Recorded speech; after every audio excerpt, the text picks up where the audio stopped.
Ladies and gentlemen, students and time-traveling sorceresses alike, hello and welcome to the 140th episode of the Retrotopia podcast.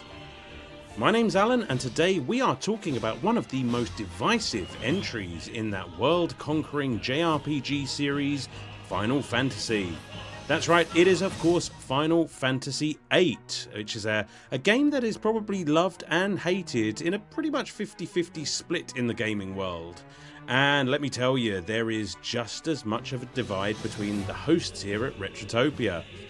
We get into it on this one. It's probably going to be one of our longer episodes, so I'll try and be brief in the intro, but this is probably as close as we've ever come to just throwing hands in the Retrotopia lunchroom. Because that's what you call it, isn't it? Lunchroom. Not cafeteria, Alan. That would have been too clever for you.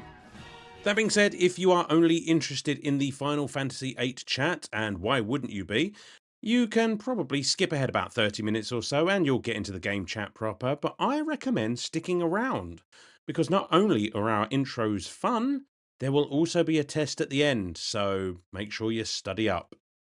First up, of course, I do need to get our plugs out of the way. So linktree/Retrotopia, that's linktr.ee/Retrotopia, is where you can find all things Retrotopia, including our socials, our merch page, our dashery page with all of our fine and classy clothing for you fine and classy people.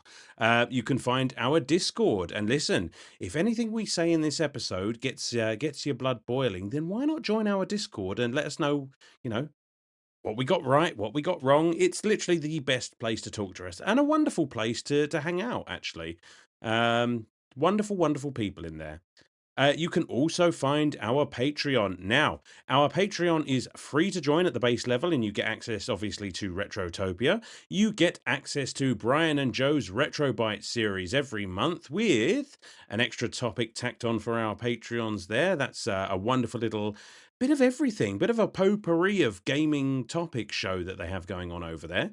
You also get access to our currently bi-weekly quick play series, in which one of us will talk about a short game with maybe not the legs or fairly inaccessible to the other host, just a quick 20 to 30 minute bite-sized chunk of gaming loveliness. You can also vote in polls, you can comment on episodes, you can comment on the game of the week, you can play our choose one, lose one, all kinds of good stuff. It's all there on Patreon. Why don't you go and check it out? That being said, we do have a hero tier, which at $2 means you get all of the above. You get access to New Game Plus, which is kind of our modern review show where we take the retro out of Retrotopia and just talk about some of the games that we've been playing recently that are recent games. So they don't really fit in with the retro style of the main show. You do also get the chance to pick a quick play and throw it at a host of your choice. And that's been a lot of fun. I've got a few on the go at the moment that I'm working through. So don't worry, guys. You know who you are and your episodes are coming. It's just you've picked some doozies of some games for me to play. And if that sounds like something you'd be interested in, pick a doozy of a game or something that you haven't heard anyone talk about ever and throw it at one of us. If we can access it, we'll take a crack at it. And we are currently looking at, for you Hero Tier Patreon, ways to maybe give you some more choices when it comes to your quick plays. Just somehow open it up to you getting more picks, but without swamping ourselves in the progress. So don't worry, we're banging our heads together behind the scenes to bring that to you. And there might be some new content coming from the Hero Tier Patreons in the not too distant future, but that's all I'm going to say about that. Now then, something that is available to any Patreon of any tier is, of course, the ability to write in and comment in our 9-bit banter box.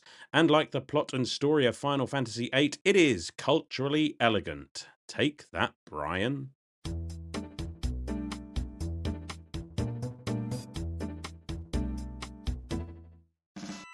Alright, let's see what we got here. And first up on the 9-bit banter box, we have The Big Deal, who says, let's try again. Are you familiar with the YouTube channel SNES Drunk? I think Sam may be SNES Drunk, or at least that's what I picture in my head anytime I hear either of them talk.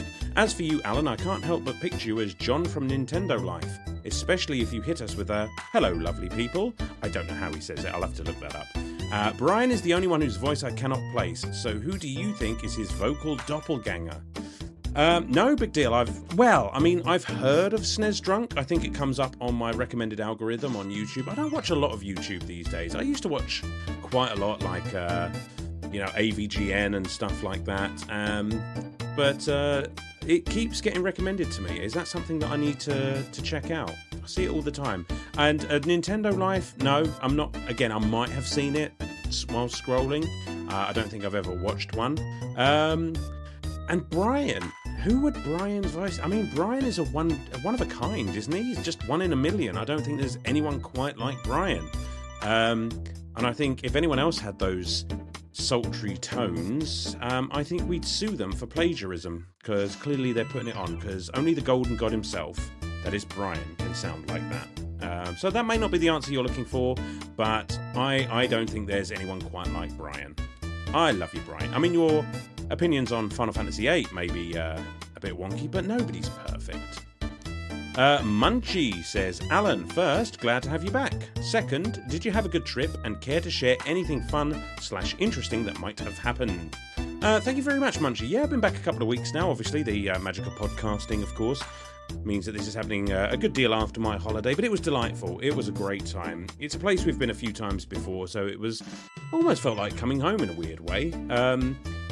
Fun and interesting. There was loads of fun things. I mean, we went to a little farm and got to see lots of animals. So obviously, we took our daughter with us, so she got a kick out of that. We visited a dog rescue that they had out there, and they let us take a dog for a walk, which has gone a long way towards convincing us to pull the trigger and finally add a gentleman dog to the gentleman household.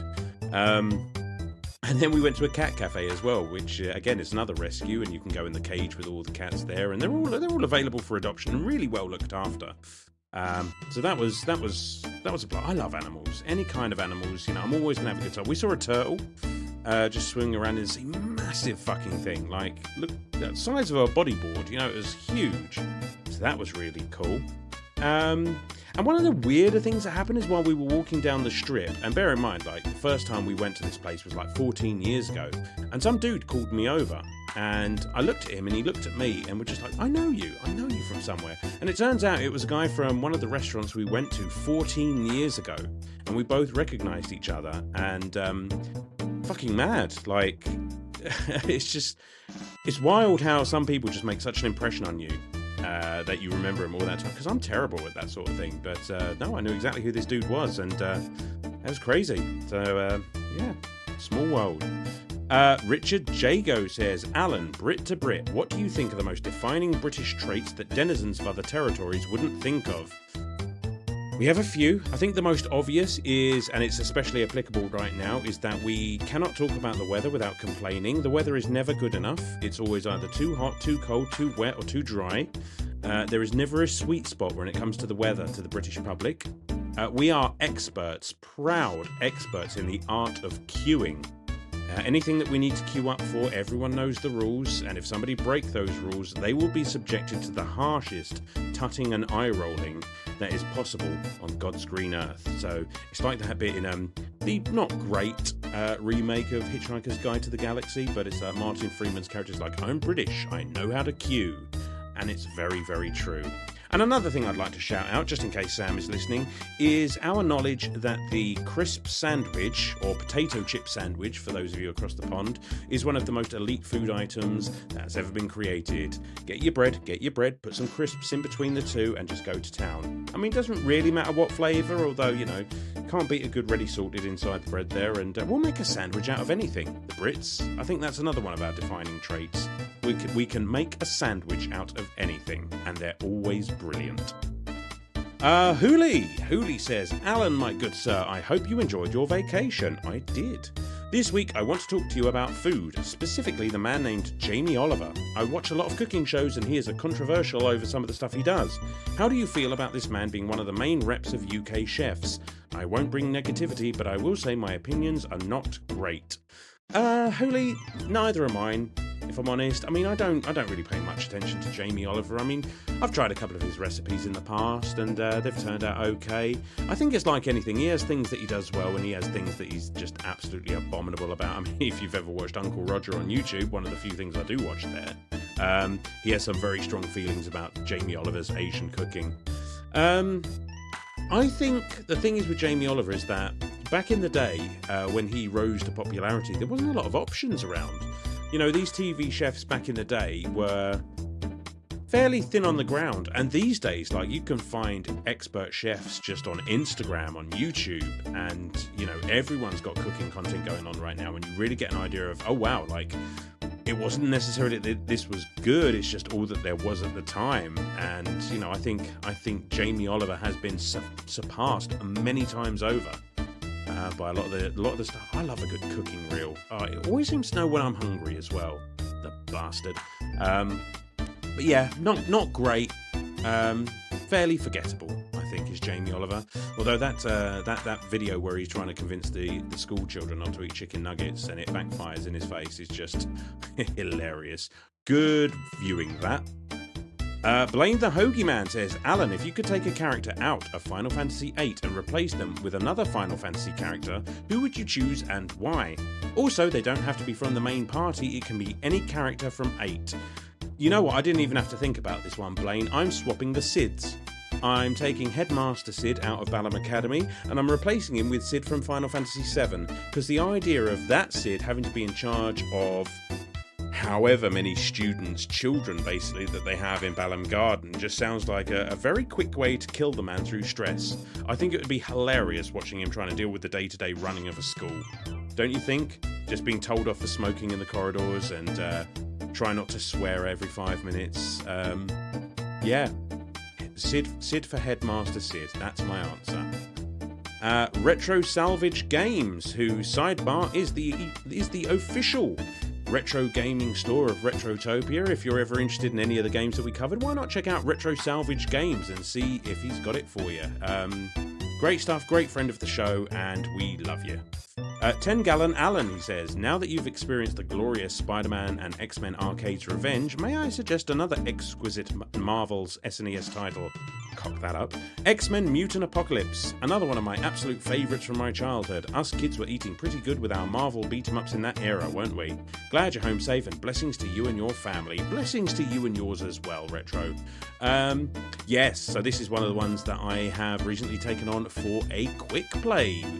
Retro there is one of our hero tier Patreons, so he got to pick a game and have me play it, and on the back of quite a few very, very difficult games, he decided to give me another very, very difficult game, so thanks for that, buddy.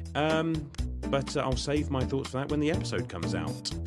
X-Men Mutant Apocalypse, I've heard of it because I actually do want to build a collection of every single Marvel game I can get my hands on for the old gaming collection there, so that is definitely on the list. I've not played it, but I can guarantee you that at some point I will get around to it, because if it's a Marvel game, I want it in the collection, because I love Marvel. And yes, not all of them, but a lot of them are exceedingly good. And finally, I Did Nothing Wrong said, hey Alan, I was wondering if you've ever played the SpongeBob games for the PS2, GameCube or Xbox, specifically Battle for Bikini Bottom and the movie game. They are so much fun and very competent platformers. Those two games are my childhood and I think you'd really enjoy them. No, I did nothing wrong. I mean, you know, I like SpongeBob as much as the next person. I've watched probably more than my fair share of episodes, but I've never actually given any thought to the games. I've always just considered them just, I guess, tie-ins, and they can be a bit of a mixed bag when it comes to quality. So you're telling me that these games are good, yeah? I mean, I've heard a lot of talk about Battle for Bikini Bottom, so maybe there's some fire to that smoke. I will get back to you on that one. If you say that they're good enough, maybe I'll add them to the collection and see if they float my boat. Yeah, all right. Duly noted. And that's going to be it for the 9-Bit Banter Box. Thanks everyone for writing in as always. But we are going to move on to the most brutal game show in video game history. It is, of course, Choose One, Lose One.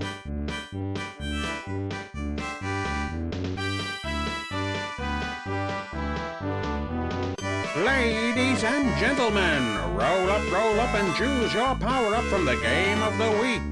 You pick a power, we pick a consequence. It's Choose One, Lose One, the game where everyone's a loser.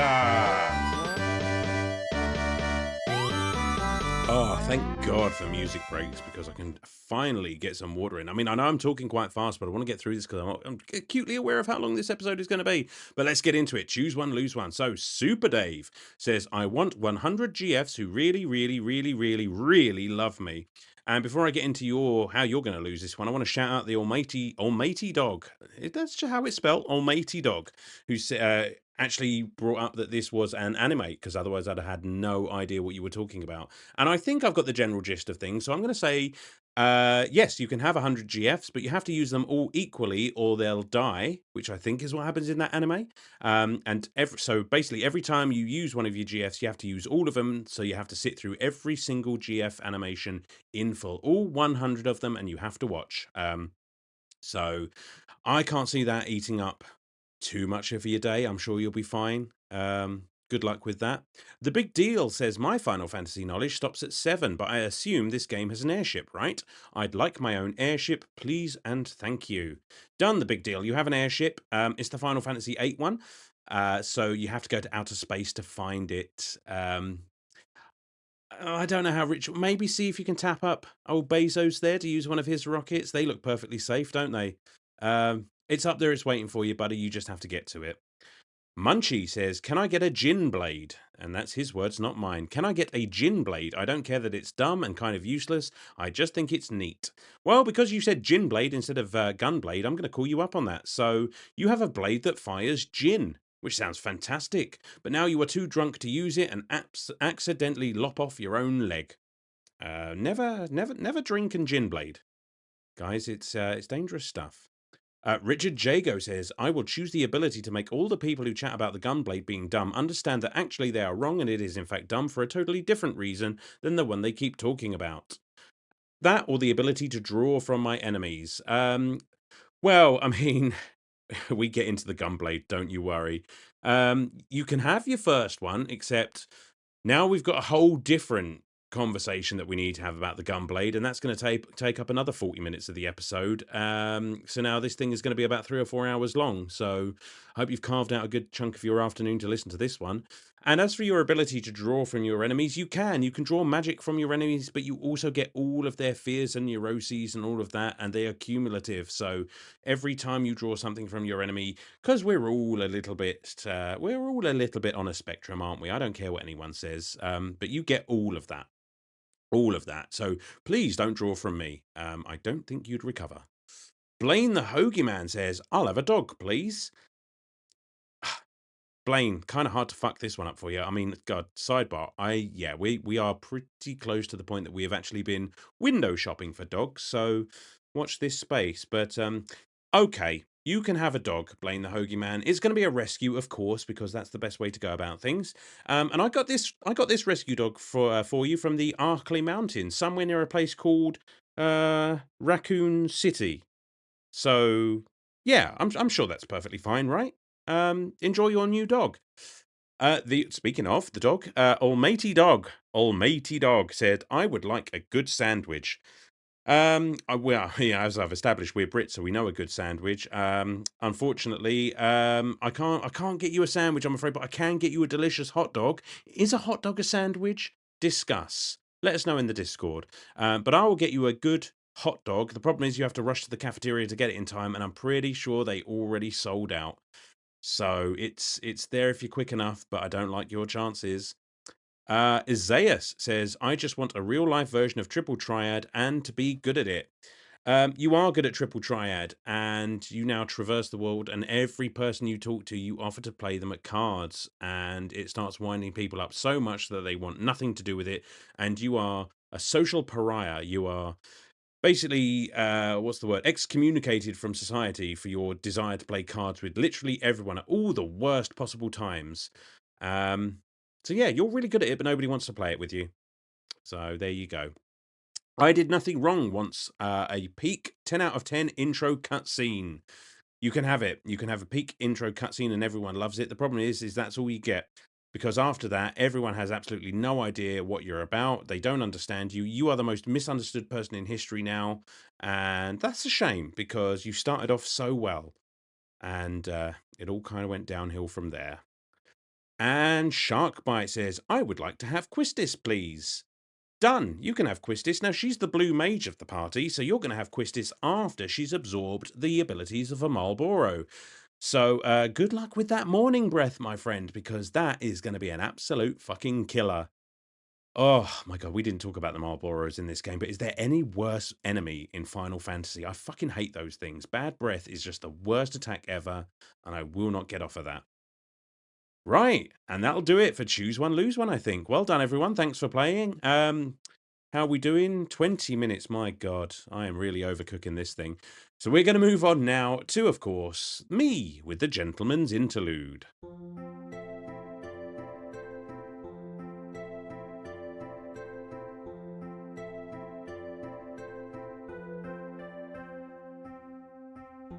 Welcome to Balamb Academy, students.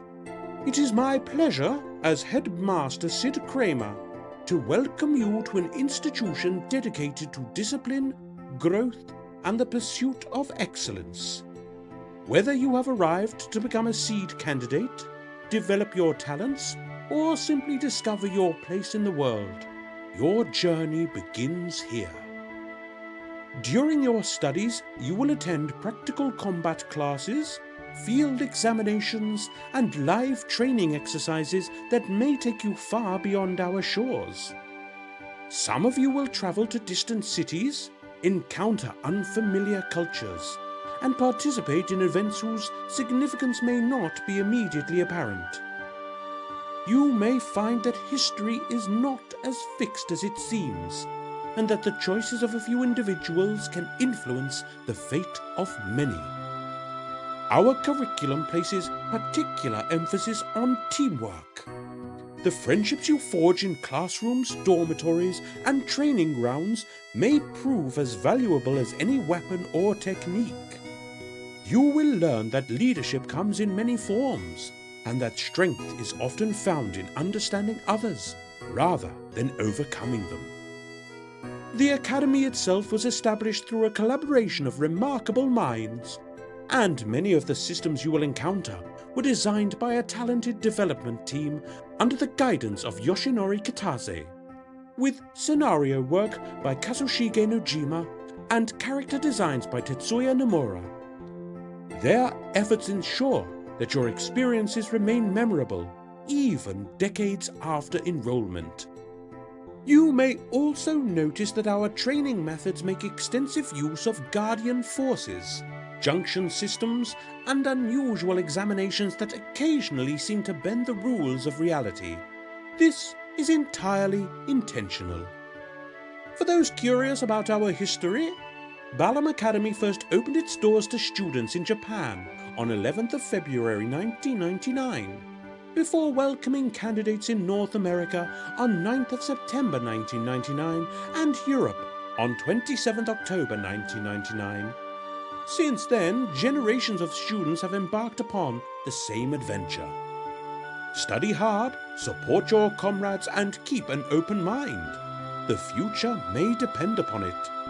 Welcome to Balamb Academy. Alrighty, thank you very much, Headmaster Sid, for that delightful gentleman's interlude, and I hope you enjoy your time in the world of Final Fantasy VII. Before we get to talking about Final Fantasy VIII, of course, we like to hear what you guys think of the game, and we had a couple of write-ins this week. Munchie is going to kick things off with Final Fantasy VIII. This game absolutely screwed me as I overleveled early on and realised how much of a terrible idea it was. We have all been there, Munchie, and don't you worry, we get into it on the episode, don't you doubt. Richard Jago says, aka the best Final Fantasy. I can only say this because I know Alan is reading this comment. You're damn right. Never liked Rinoa as the love interest or even as a character, to be honest, but the Junction system is easily the best Final Fantasy system in any game, even if the explanations were somehow both too slow and also not detailed enough. There are absolutely clunky elements in this game, but I'll take a clunkier game with more excellence than a smoother game that's above average all the way through. Richard, you're one of my people. Come and join Team Alan. Okay, we're drawing the battle lines here, and this is a civil war. So you're on my team now. Peter Brukers says, I started playing, thought about how ridiculous a gunblade is, never looked back. I don't know if that means you never looked back to mean you stopped playing, or you never looked back because the gunblade is absolutely fucking awesome and you decided you had to keep playing the game. I would love to know which it is, Peter. Game Genius says, "This is by far my favorite Final Fantasy game. I spent more time on this game besides 10 of them all. I love the magic system that overpowered your characters when equipped properly. I learned very early on about how the equipping worked. Unlike lots of people who complain because they didn't want to do the in-game tutorial and then complain about other games not having one or not a good enough one, the story was a little blah, but the game itself was great. I spent more time playing Triple Triad than any other minigame in any game. Also, the first girl I ever fell in love with, and I bonded over this. Oh, also the first girl I ever fell in love with, and I bonded over this. Ah. We spent so many hours grinding through this and getting all gooey over the love story, and gunblades are the shit. Mic drop. That's agreed. Agreed. And I love that. I love a good wholesome story. If you're about to hear, I'm a sucker for a good love story, Game Genius, and that one you dropped in there, that touched me. That's made my gooey center go even gooier. Ugh. Hooley says Brian really likes this game, right? He absolutely does, because Brian is a man of good taste, so he must like Final Fantasy VIII, right? Right? Stick around and find out. Hooley, wait, is that? Oh, Hooley. Hooley again said, "I will take the hot chick in the center. That is how this works, yes? It would be how it worked, Hooley, if you'd put this comment in the fucking choose one, lose one section like you're supposed to. And because you haven't, you get nothing, sir. You lose. Good day." But thanks for playing. Blaine the Hoagie Man says, "I'll just say I feel the hate for this game is really blown out of proportion. I honestly never found leveling up your characters up in this game to ever be a detriment unless you wanted to fight the two super bosses. Sure, the one twist in the story is stupid, but other than that, this game is pretty fun. I even like it better than 7. That is the hottest of hot takes, Blaine the Hoagie Man, and I'm not sure I disagree with you. I'm not sure I disagree with you. It depends on how I feel, but it's right up there for me as well. Isaias says, "This is my favorite and first Final Fantasy game. I know not many like it, but I think a great game. I think it's a great game, and I just love the characters. And who doesn't love shooting a dog from your wrist?" That's the energy that we need, Isaias. That is beautifully written, beautifully said, and I absolutely agree. Shooting a dog, the old Angelo cannon. What a fantastic move. Fallen Snow Kiku says, "I haven't played this one. I'd like to someday. It always kind of intrigued me, despite some people thinking it's worse than hemorrhoids, and even the ones that like it don't really seem to think it's their favorite. It's still Final Fantasy, and personally, I think that means it's kind of good." Well, listen to the other comments, Kiku. I mean, we're getting actually a lot of love for Final Fantasy in this Final Fantasy VIII in this comment section, so maybe some of us can convince you to give it a go. Uh, Retro Salvage Games is going to finish things up with, "It's no secret how I feel about this era of JRPG, but I will say that a close friend of mine many years ago would defend this game to the absolute death. He said it was the first game that made him cry because the story was so good. That always left a taste for this in my mouth, but I've never taken the time to play. I will now live the experience vicariously through you nerds." And I couldn't have thought of a better segue than that, Retro Salvage Games. So thanks everyone for writing in. Thank you for taking the time to play our games and talk to us. And just thank you for being here listening. We love every single one of you. But now it's time to enroll in Balamb Garden. It is time to junction some GFs. It is time to make sure you bring your very best deck of cards, because you're going to want to play it with absolutely everyone, as we get into our game chat and talk a little bit of Final Fantasy VIII, released in 1999 for the PS1. Thanks for listening, everyone, and enjoy the show.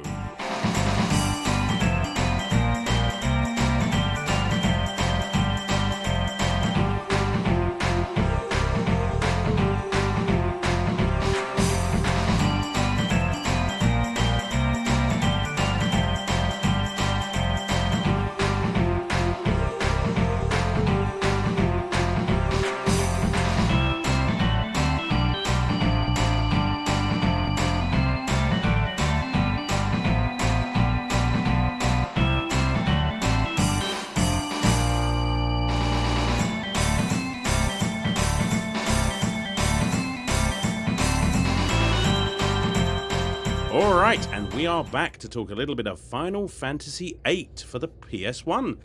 That's the one it was on. And with me, well, as always, I think, are two guys that I'm pretty sure I've never met before in my entire life. One's called Sam, and the other's called Brian. Pleased to meet you guys. I don't think we've ever met before, and if we have, I've forgotten. But I do believe you are the best-looking guys here. So, how you doing? Well, fun story is you'll never be explained why we never met properly. It's just going to be thrown at you at the last second. For I have amnesia. Amnesia. Fuck. That's two great Futurama pulls from you today, Sam. Yeah, but they don't know if they're just listening to this. That was the after. If you want to see the other one, go and listen to the After Dark. Be Patreon. Do all of that good shit. How you getting on, fellas? Being all cryptic and mysterious because, again, this plot is cryptic and mysterious. And I love it. So, since neither one of you wants to tell me how you are, let's just move on. I'm good. Lovely. Yeah, I'm great. Thank you, Sam. Thank you, Brian. Oh, do you want to play Triple Triad? Yes, I do. Yes, I do. So we should just randomly drop that throughout the. Hey, well, fuck you do. You definitely doing this game, so yeah. Why the fuck not? Yeah, just completely random moments. I hated that. I like Triple Triad the game, but I really didn't like having to hit square at everybody just to see if I could have a game. Can you imagine being around that guy? Just there's this one guy in the entire academy who's just wandering around, just challenging everyone to a game of cards. It's just like, oh my god, it's like a Magic the Gathering nerd. Yeah, except nobody else really wants to play. Hey guys, you want to play Magic the Gathering? I got Yu-Gi-Oh! I'm literally on fire to play Yu-Gi-Oh! This is not the time, Squall.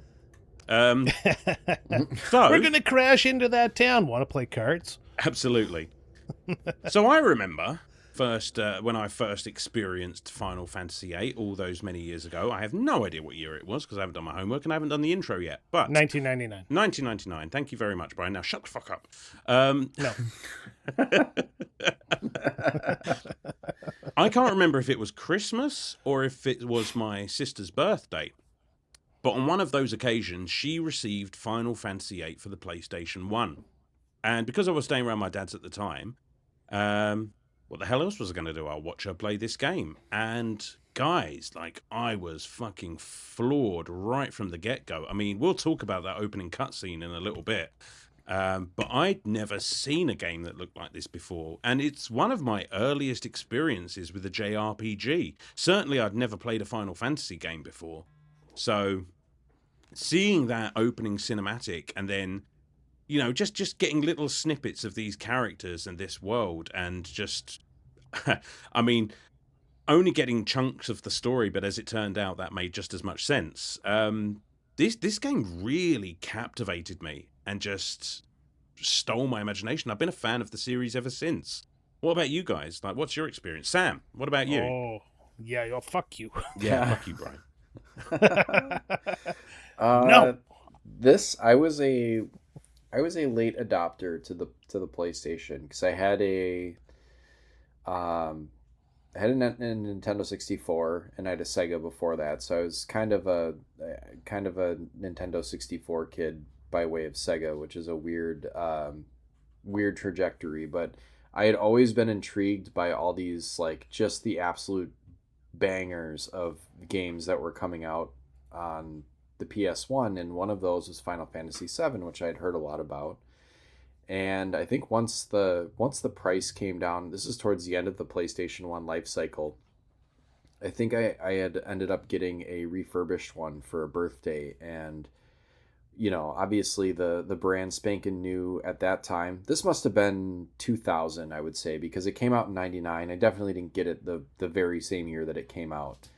But I think I had gotten a PlayStation and a very gently nice condition used copy of Final Fantasy VIII.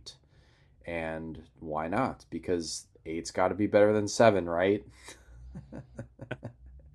You fool.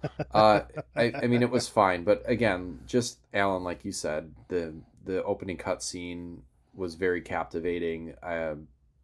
Graphically, it looked great for the time. I played the fucking hell out of this. Never finished it. Still have never finished it. But I have sunk many hours into this game over the past now 26 years since I first played it. Oh, jeez. I know. It's just like thinking about it. It's like, yeah, my birthday just came and went again, and Yeah, I was not. It's I been was 26 not. years. That comment. I was not ready for that personal attack. Oh, I know. It's just like I've been playing Final Fantasy VIII for most of the time that I've been alive. That's crazy. Brian, what about you? Oh man, so I'm ride or die Final Fantasy. I've played them all, even no though secret. I haven't liked them all. So obviously did a ranking episode, but I I finished Final Fantasy VII, and I was working at an EB Games, or what turned into GameStop, which is now again EB Games here in Canada, and there was a game on the shelf, Brave Fencer Musashi, comes with Final Fantasy VIII demo disc. I'm like, well, it's Square, I'm going to buy the game regardless, so I got it. And the first thing I did before playing Brave Fencer Musashi was put in the Final Fantasy VIII demo disc. That's how excited I was for that. And it does the exam mission, the one where you go to the island there and you have to get to the TV tower right at the beginning. Oh, yeah. And yeah. I was like, this isn't too bad. The battle system's a little bit weird. I mean, you have to draw the magic, but like for the little snippet I had, it was fun. I was like, this is probably going to be a really good game. And then, of course, it comes out and I'm kicking and beating up little children to get to the front of the line to get my copy. And I take it home and I start playing. And again, that opening cutscene, one of the best in video games. I will not argue that point at all. However, after that point, the game just kind of did not capture that excitement I had. And then as I played the game, I started realizing that they must have cut something. I guess they cut shit before I even knew they cut shit, because the story was so disjointed and the characters were so underdeveloped that it just I stopped having fun. I literally just finished, like I think it was in the After Dark I said it, but I finished this game the first time I did it just to finish it. Wow. Who doesn't love a good old hate finish? I feel like the way this is going, I mean, I am very much going to come out in defense of this game. So this kind of feels like a 2-on-1 situation, or at least maybe a 1.5-on-1 situation. Because I love this game. I really do. It has such a soft spot in my heart. And let's talk about that intro. I mean, as far as... let's start on a high point. I like that. Let's get to the peak of this game, because it all goes downhill from there. Shut up, Brian. I mean, even for whatever 1999, I mean, this looked spectacular, didn't it? I mean, it gets you pumped. The music, everything. I mean, God, what a way to start a game. Yeah, Liberi Fatali is yeah. literally one of my favorite songs in video games, period. No, bar none. Agreed. It starts off with it just so good. Like, the water at the time was just such an amazing thing, the full motion video. And then you have that battle between Squall and Cypher, and you're like, these two dudes fucking hate each other. And you're like, you're watching and you're super excited. And man, it just sets a tone of the video game. And everything in the video as you progress throughout the game is actually part of the game. It's not especially made outside of like the battle between Squall and Cypher.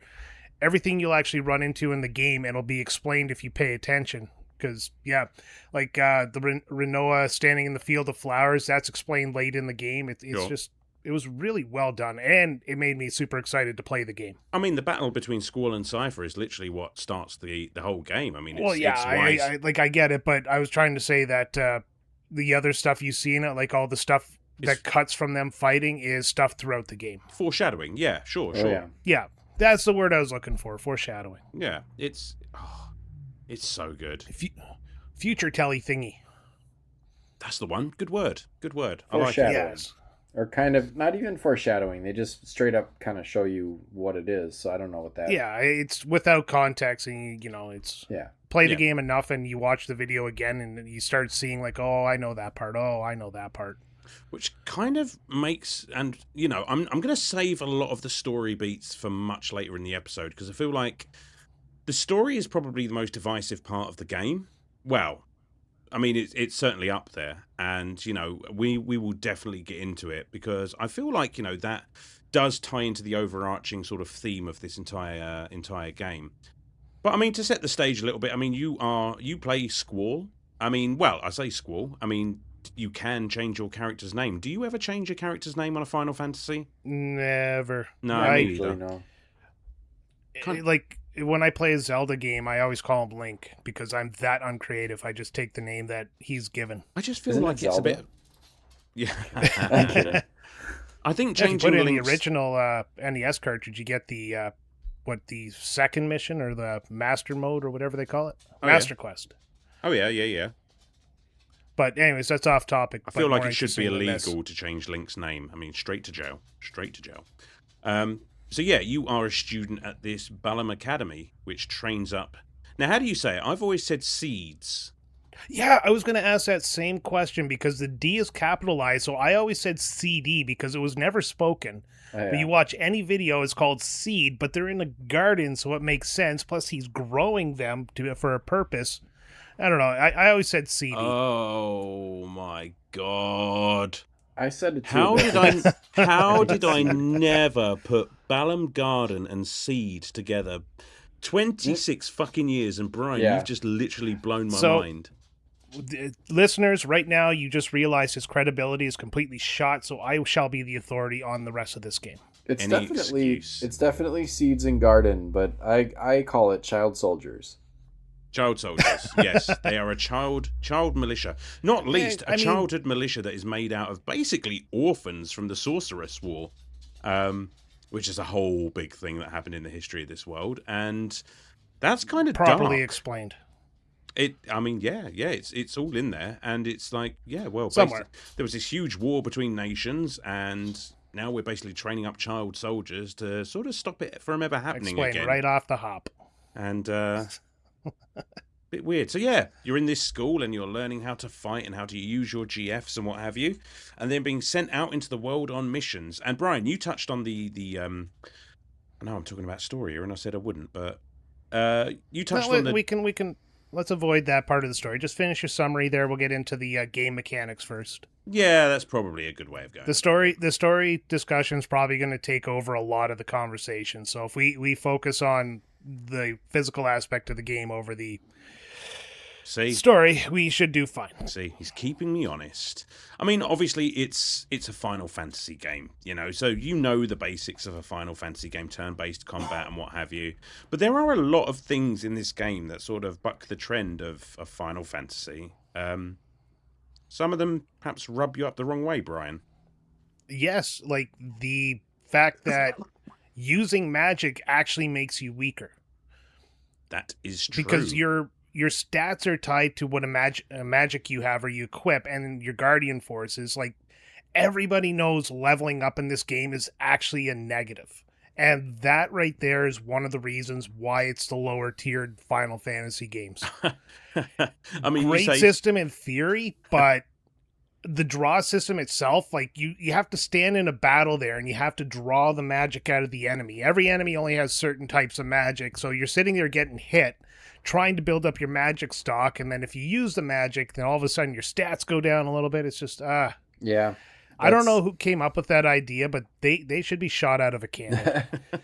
That is a tough concept when like I would do the same thing, and even one of my more recent playthroughs I was just like, yeah, just grind for a bit. It's like you're really not only do you not have to, you're almost punished for it, but you also have to balance between, you know, like grinding your levels and then also trying to get as much of the like AP or whatever the points as possible for the guardian forces to learn all their abilities. And like the only way to do that is to complete battles, but completing battle there's like a balance, like don't do too many of them or you're gonna level up too high.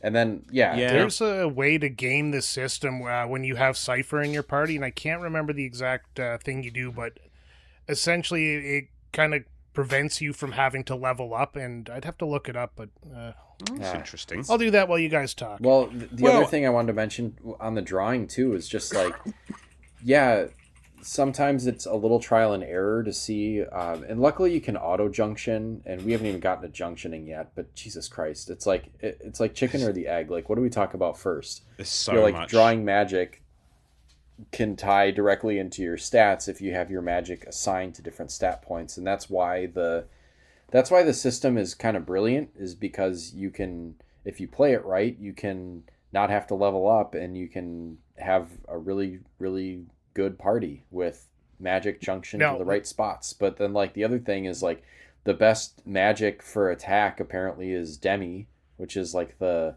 gravity magic, and that's really hard to find. And also, if you're trying to draw it off of like a run-of-the-mill enemy, like, a lot of times those magics that are very highly desirable, the draw will fail more often than not too. So like that also wastes your time. Yeah. Yeah. But what was I gonna say? Oh yeah, the double-edged sword with equipping your magic and your stats. Like Alan mentioned it, like I think it was the last podcast when we did Tomb Raider, that he treats stuff like, you know, the elixir.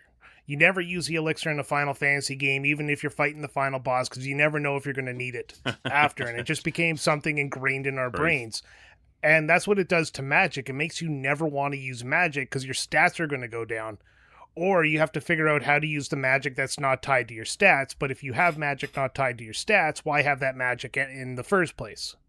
I guess. And the thing is, like you said earlier on in this little rant, which, to be fair, I do agree with, that, you know, everybody knows that this is the system in Final Fantasy VIII with regards to leveling. Well, I sure as shit didn't know when I first started, nobody did. Which led me to an all-nighter, literally playing this game overnight in the deep sea facility, leveling up all of my characters to level 100 before I took on the end game. And boy, oh boy, I mean, I beat the game, but oh boy, did I have a bad time. Because yeah, I mean, these students at the academy, they are given the ability to use the GFs, which are your summons, just like in every Final Fantasy game. And the summons themselves are incredibly intricate as well, because you can give each character any number of these summons, and as Sam mentioned, you know, they can learn the abilities to junction magic to every stat available to the character: strength, speed, luck, all of that good stuff. But then sometimes the GFs don't play well with each other. You can't, for instance, have Ifrit and Shiva together because, you know, they're opposing elements. So that plays a factor. And it's a wonderful system. It's just almost unfathomable to try and work out. I mean, if you've got a guide, great, but good luck piecing this all together yourself. I mean, great for, I guess, trial and error, but that trial and error is going to inevitably have you leveling up and having the game level up with you, and you being grossly underpowered to tackle anything. Yeah, it's, I don't know. Is it for me? It's kind of a weird thing because I found it was so underexplained how to use the Guardian Forces that, you know, the trial and error is kind of fun, but the basic uses of them is just, it's so tedious to learn because it didn't really overly explain it super well, and I did not know how to use the Guardian Forces without a guide. Yeah. Makes sense. Yeah. And in fact, when I played it when I was a kid, it was like I would only use the Guardian Forces, which is, you know, it's like I would rarely, and still to this day, I'm just like, man, I just don't feel like my attacks are doing enough damage. Yeah. And then it's like you know, you let Shiva do its thing, and it's doing like 300, 400 damage, and your Gunblade is doing like 100. It's like, well, I'm going to pick, you know, obviously, you know, you have to wait more time, which the battle system's just weird. But anyways. Which Guardian Force is it that it shows up in the battle randomly and then kills the enemy for you, which kind of ruining your ability to... Odin? Odin. Yeah, is it Odin? Yeah, and then he turns into somebody when you fight Cypher, and that... I got that one way too early in my last playthrough, and fuck me if that guy is not annoying, because you just want to sit there and grind some magic. You need to get magic, and then all of a sudden he shows up and kills the enemy just out of the blue, and you can't control him. And kills the one that you need to, like, You know, it's like you find Yeah. some sort of creature. It's like, oh, I know they have this magic I need to draw off of there. It's like, here comes fucking Always Odin. aims for that one. Yeah. I hadn't even thought of that, but that is so true. Fucker. Like there were some occasions where like that screen would fade out, and you're just like, oh, for fuck's God sake, damn Odin it. or Gilgamesh. I think he does more. Yeah, or I less think the he same turns thing. into Gilgamesh later, right? Yeah, and Gilgamesh. Yeah, that's right, because he literally gets sliced in half. That's true. Yeah. And yeah, and you get Gilgamesh, who's basically a bit of a roulette with regards to like one hit kills or just does one damage or stupid shit like that. I hadn't actually thought about that. That is very, very true. But the GFs, they are cool. I mean, the summon animations and all of that stuff, they're great fun to watch, but I do just end up not using them by the end of the game. No, and if you are, I mean, you're putting yourself at risk because it's taking you, like, the thing that I didn't really consider back when I was a kid was like, okay, I can assign Shiva or Ifrit or whoever, and oh man, it's going to be something else when I get there. But you know, the active battle system, you know, ticks up, and then you select your GF, and then it ticks back down. So it takes extra time. Then there's also the animation, and the funny thing is like sometimes you're having to do things on a time limit in this game, and like the time doesn't stop for fucking anything, no matter what. Like, true. If you choose to use a GF, that can be tedious. Yeah, you're sitting there for a minute, and it's just coming off the clock. Oh, you get frustrated. Yeah, I remember that. Oh yeah. Then at the same time, the enemies are like leveling at your level. So if you haven't gamed the system a little bit there, where you've increased your stats through magic and guardian forces, you're basically like ticking more time down fighting enemies that you'll never overpower. Yeah, it puts you at a disadvantage not using the junction system. Yeah, and the enemy leveling thing isn't itself a bad thing. It is the fact that it's just broken. Like the reward of going into a new dungeon is you start out struggling and you leave like a king. And you just don't get that feeling in this game because you struggle your whole way through, because even if you do gain a level accidentally, the enemies tend to just be right at the same level. So the fighting never really gets easier. And I don't know, that just everybody loves being a god in a video game. That's why we play video games. It's to basically be a digital god. And this game doesn't give you that unless, again, of course, you figure out how to game the system. But which is as a kid, are you really that good at figuring out all these complex I wasn't. Ways to use your guardian forces? I'm gonna walk you back on that statement that it's broken, though, because I don't think it's a broken system. I just don't think it's an incredibly well explained one. Like, it works, and it works well. Like, when you start getting these junctions and start collecting this magic and using it to buff your stats and whatnot, you do get a noticeable difference, and fights do start getting easier. So it's a good system. It's just, I think it's like Sam said, like somewhere in our chat there. It's just like you need a PhD to kind of understand what's going on. Yeah. Yeah.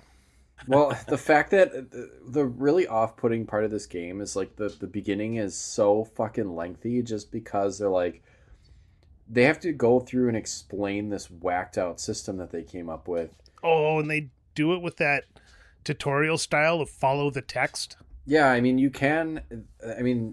the classroom scene, like right at the beginning, when you exit the infirmary, you go to the classroom, you can go up to that console and look up all the tutorials, but I mean, whether you do it then or later when it's kind of forced upon you, it doesn't really matter, because it doesn't always make sense out of context. And I don't know, when I'm playing a game, I'm not necessarily in the mindset that I want to sit down and it's like playing a board game that you've never played before and you have to sit down and read the rule book first. Like, I don't want to do that when I'm playing a video game.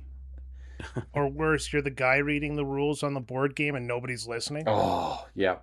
Then you start the game and the first question comes out of their mouth, what am I supposed to do? And you just want to hop the table and take the pieces and fucking fire it down their throats. Yeah. Just flip the table and yeah. Yeah, I mean, I guess it's kind of clever and kind of cheeky that they explain all that away by it literally being a school, so it doesn't feel out of place. But I'll hear the argument that a bit more of an organic tutorial would have been useful. Yeah, Because it does kind of explain everything before you can use it. It does, but in, like I said, the most boring kind of way that you have to read the text on the screen as it kind of shows you a PowerPoint of what you're doing. Yeah. And I don't like that in any game. Like, personally, I like tutorials that are interactive or part of the game, like press X to jump or whatever. Final Fantasies, or I guess JRPGs in general, tend to have like walls of text teaching you everything. Like I started playing something of Elliot. Fuck, I can't remember the name of Adventures of Elliot or whatever. Oh shit, is that out? Yeah. I didn't realize that. I'm playing the demo. Like, okay. Yeah, I'm playing the demo right now. Oh, let's talk about that game instead. Yeah, but back to my main point here is that game does the exact same thing. It just slaps you with a wall of text every time it wants to explain something, and I'm too money to read, so I just kind of skip over it and figure it out as I go along. Did you just say you're too money to read? Money to read, yeah, Too money. Dollar bill, y'all. Mate, you are so fucking cool. When I grow up, I want to be like Brian. Hey, I'm 40-something years old right now. I'm allowed to say what I want. You can. Oh shit, so am I. I'll say whatever I want. Probably get us cancelled. The problem with that as well is that there is such a huge bit of foreshadowing in that tutorial area that really goes a long way to explaining the plot in the latter half of the game, and you're just not going to find it in there, which is... Oh, there's stuff about the early game that is used to explain stuff in the later game that just absolutely kills it for me. Like, Deus Ex Machina is basically the story arc of this entire fucking story. Because, anyways, we could get into that in a minute. I'm now going off topic. That's a teaser. Well, I mean, before we get into story and, what's a Final Fantasy game without the team? And, let's talk about the douchebags. This one has a team, predominantly students. And I'm going to try and do this all from memory. So, obviously, you play as Squall. You've got Zell, Quistis, the teacher, Selphie, who's another student, Rinoa, Irvine. Am I missing anyone? No. Is that all of the playable characters? Outside of the temporary playable characters like Laguna and Kiros and Ward. We'll get into those later on. We'll talk about that one like separately because that is kind of a plot unto itself. Oh yeah, big time. Did you get Zell? No. You got Zell, right? I got Zell. Yeah, you got Zell second. How could you forget Zell? The guy who is just definitely not Tifa. He wishes he was Tifa. Yeah. But I mean, I think that's another problem with this game is they tried so hard to recapture the magic of the Final Fantasy VII characters that a lot of them just fell flat. I guess, and I suppose there are analogs in that game as well. Like there are comparisons to be made. But I mean, what did you? He says, heart in throat. What did you think of these characters? Sam, go ahead. Oh, I need time. I mean, Squall had that nice edgy, like whatever. Whatever, man. So I that resonates with maybe a teenager playing the game. Not so much now. I see Squall's attitude now. I'm just like, oh god, this is just tiresome. Zell, teenagers. Yes, Zell is your typical kind of rambunctious, overzealous type. Maybe that's why his name is Zell. And then I mean, Rinoa is fine. Selphie is kind of just boring, and I don't think she's that great anyways. I mean, you could make any of these characters anything you want by equipping GFs and junctioning, but I mean, her weapon is stupid. It just doesn't. It doesn't feel like it does much damage, and it just doesn't look like it does much damage, and she just sucks. Quistis, I think Quistis is pretty cool, but she's also weird too because she's like a teacher, but not really. Because I think if you look in she's a teacher who got kicked out of being a teacher because of what happened on the exam island. Exactly, but she's also like barely not a student herself, so like she must have been some sort of, I think her bio, and the cool thing about these games back in this era were like they would have full bios of all the characters with their ages and stuff, so it's like where maybe like Squall is 17 or whatever, and so he's like what, a high school junior or senior age, Quistis is like 19, so it's like, yeah, she's a teacher and she's quote unquote in charge, but she's barely, Mm. you know, ahead of them at all, which is I mean, just kind of funny. It's just like she got she's fired. barely a teacher. Yeah. Well, not fired, but she got stepped down from being a teacher, as you say, after the Dollet mission there. Yeah, but I think not only did she get stepped down, she got put as a subordinate to her student that was on the failing team. Well, let's be honest. Right. Like she was on the cards for getting stripped of being a teacher long before that. I mean, that girl wanted to jump Squall's bones, mate. Oh yeah. Oh, they all do, Yeah. because that's what Final Fantasy does. There's the brooding protagonist who's Squall, and this is what I hate about Squall. His entire story or characters develop through his own thoughts, and that is such a cheap trick. They don't have to show anything. They just always put it in bracket there, and he's thinking. Everybody's like, "What are you thinking of, Squall?" And he's like, "Nothing." Nothing, and then And you it's have to like, read like yeah. a fucking novel about what he's thinking about. Yeah, I was so poorly done. They're all poorly developed. Like Rinoa shows, like it starts out great with Rinoa. She shows up to that like ball or dance, whatever. Her and Squall dance, but she's kept the mystery. And then when you finally run into her, she's like a childlike mercenary, and it's or protester or whatever you want to call her, and it's just like kind of breaks the whole thing. Then she reveals that I was banging Cypher, but thanks second choice. And Quistis, she starts out okay, but as soon as they turn her into a subordinate of Squall, she loses all credibility in my eyes, because she should, like, the fact that Squall becomes the entire commander of the garden just because like they don't have a better option, it's bad storytelling. And Quistis becoming his subordinate because she was part of or the instructor of the failing team that Squall was part of. And then Zell, he gets introduced on the exam island, and they started building him up, and all of a sudden they just stopped. Like, they just explaining his life or his story, they just stopped altogether and just like, well, I guess we're done with him. Sam nailed it. Selphie is boring. She has a backstory because she comes from that other garden, the Trabia Garden, and they go there, but again, after that, it's just no real conclusion to her story. And then Irvine freaking shows up at a badass sniper, and then you get to the first mission where he has to be a sniper, and he's like, I can't do it. And then they never develop him further from that. Yeah, he's kind of dead weight after that. Yeah. Ugh. You see, Like, though, outside of them story-wise. being characters in the party, I mean, Sam nailed it. You could turn them into whatever you want, so they're perfectly executable members of the party, but their stories are just flat. see, I don't know though. I mean, and this is where I'm sort of going to come out in defense as the last man standing here.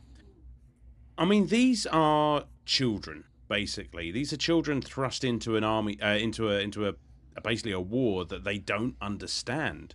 So I feel like where you see a sort of lack of development, I kind of see as they're being used as pawns and they don't really know any better. And that's kind of a theme that runs through this game. It's just like Yeah. they have been brought up this entire time to think a certain way. The propaganda and what have you around them. It's just like, well, this is definitely the right thing to do. So I find that they're gradual sort of revelations about, well, actually, this is not what we've been told, and this is, we haven't actually been told what seeds are for and what their mission is, and their gradual realization of that, and then sort of taking control of the mission themselves. It does show character growth. I mean, all right, maybe not. they're not Hang even on, developed. you've had your turn. No, this is our fight. This is our fight, but I mean, all right, granted, maybe it's not on an individual level, but it's kind of broader than that. And okay, yeah, Here's I'll hear where the I want to argument. counter you quickly, Oh, because go this on. is a major point I wanted to counter you on. Is it's not that they're individually developed; it's that they're barely developed with the main character Squall. He has very superficial connections to them, and it's understood that the entire thing is they're connected because of that one big event we'll get to. But reality is, individually, they don't have a moment with Squall where they say, well, we're now real bros, bro, or, I'm glad I'm with you. It's just, they're just there. I mean, but it kind of does. I mean, as you said yourself, he's very sort of aloof and closed off and very brooding at the start of the game. And I do find that, he's gradually sort of opening up.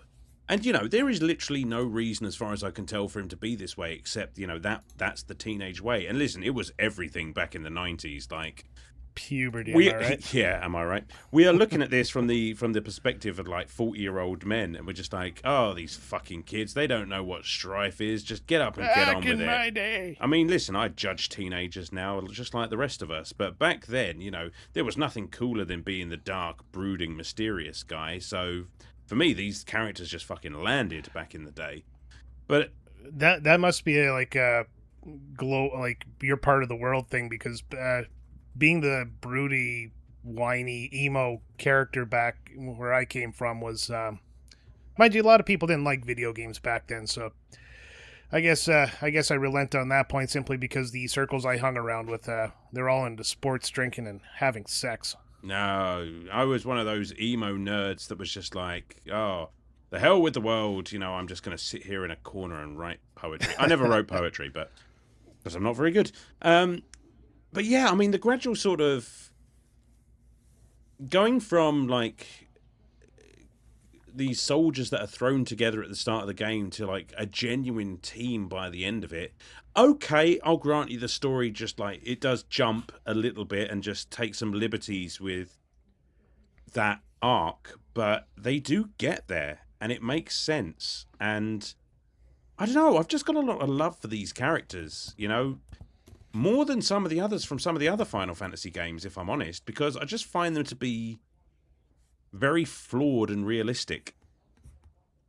I don't know. Hey, I don't know. Like, I'm not going to take away how you personally feel about them, but I see nothing but, like, we don't have time to tell a real story, so we're just kind of brush these people off. We'll give them their little moment there, but we won't really, build them up to that moment. We're just going to say, hey, now it's your turn. You can start your moment and we'll finish it, and then we'll just shuffle you back of the pack again.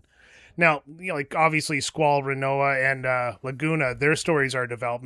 Laguna less so, and we'll get into why.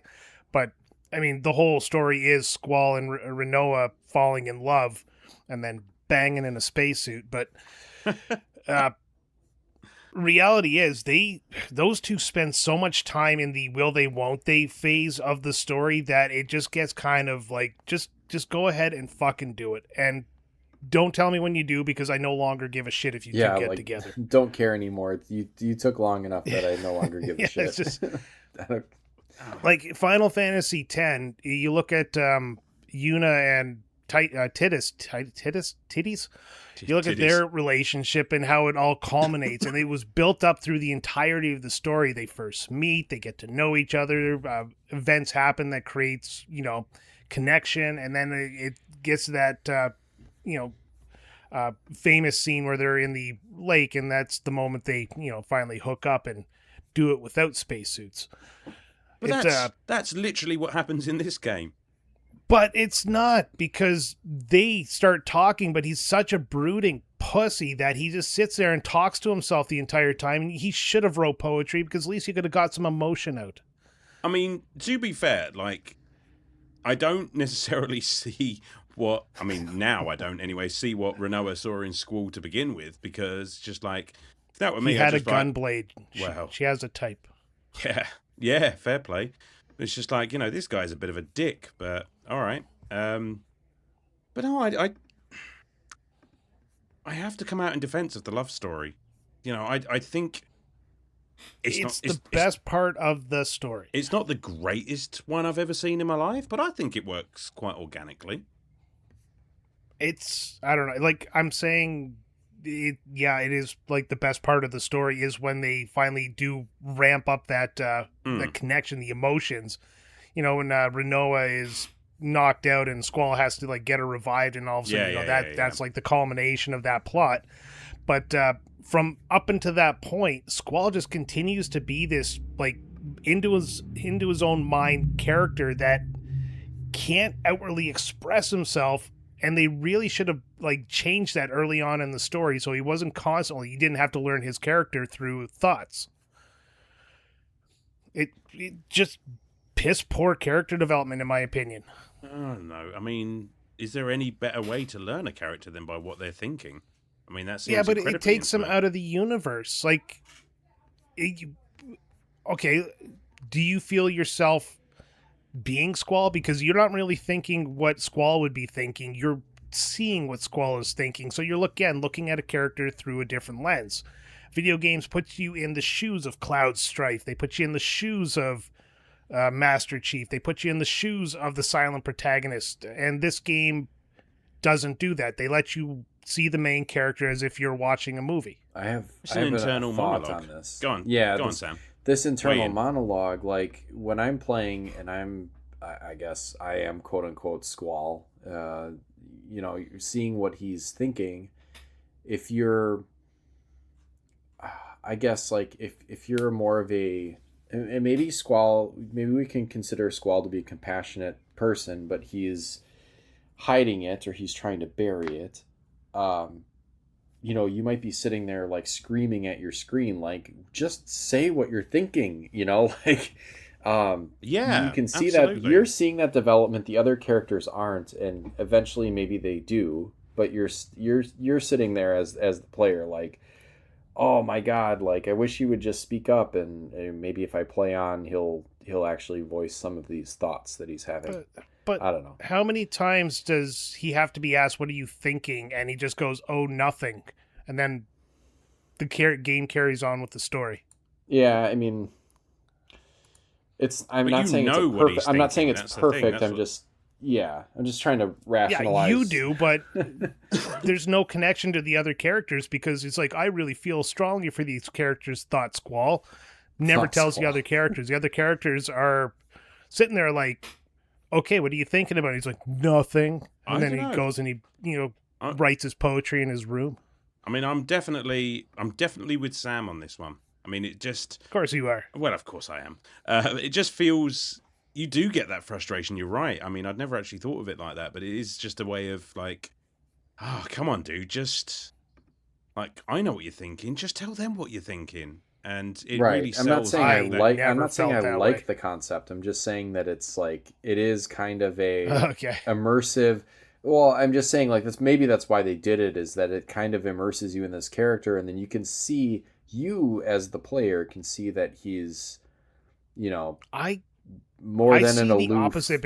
Yeah, I don't know. Yeah, I see the opposite of that because by them feeding me what I'm supposed to see in this character, they're not developing the character organically. They're basically giving me an essay on what this character is supposed to be, and I could have just read the cliff notes before I started the game. Fair Yeah, enough. I suppose Brian, would you like to play? Would you like to play cards? Yes, Lovely. so. but we can only go when that certain reward is. What is that? Early on in the game, when you get to the train station, you see somebody near the train station, you play cards with them, and if you back out and go in, you can win a specific ability that gains the triple triad and makes it super simple. I mean, Is it's that already right? pretty Know that? simple. Well, Well, I mean, like, you get all the best cards right off the bat. Yeah. I did not know that. I'm going to have to look into that next time I play it. And there will be a next time. But that, I mean, let's talk about Triple Triad. You know, let's lighten the mood a little bit. I mean, is that, or is it not, one of the best mini games in any video game up until the invention of Gwent? It Do you isn't- know what? it's a I neat really one. wish Square would take these stupid, fun mini games and put them on your cell phone. Oh my god, that would be perfect. Yeah, I'd play Like, triple. they can Triad make a on the buck cell. or two off these. Yeah. I'd buy Yeah, it. it's the best part. Like, I mean, games that have these little mini games. Like, I just finished Sea of Stars, and they have the what's it called? The Gears game there. I Oh, can't yeah, remember yeah. the name of it. But yeah, I got low key addicted to that, and of course, same scenario. Oh no, the world's going to end. Let's go play, Gears or whatever it's called. But this is the same with this. But the game itself is really fun and super simple to learn. Yeah. Although, once you start getting the because one of the clever things about I almost said Gwent, is that when you go to different regions, sorry, I just need to excuse me. When you go to different regions and play cards, they have different rules, which can then spread back to where you came from. So the triple triad that you start with at the start of the game is nothing like it looks like by the end of the game.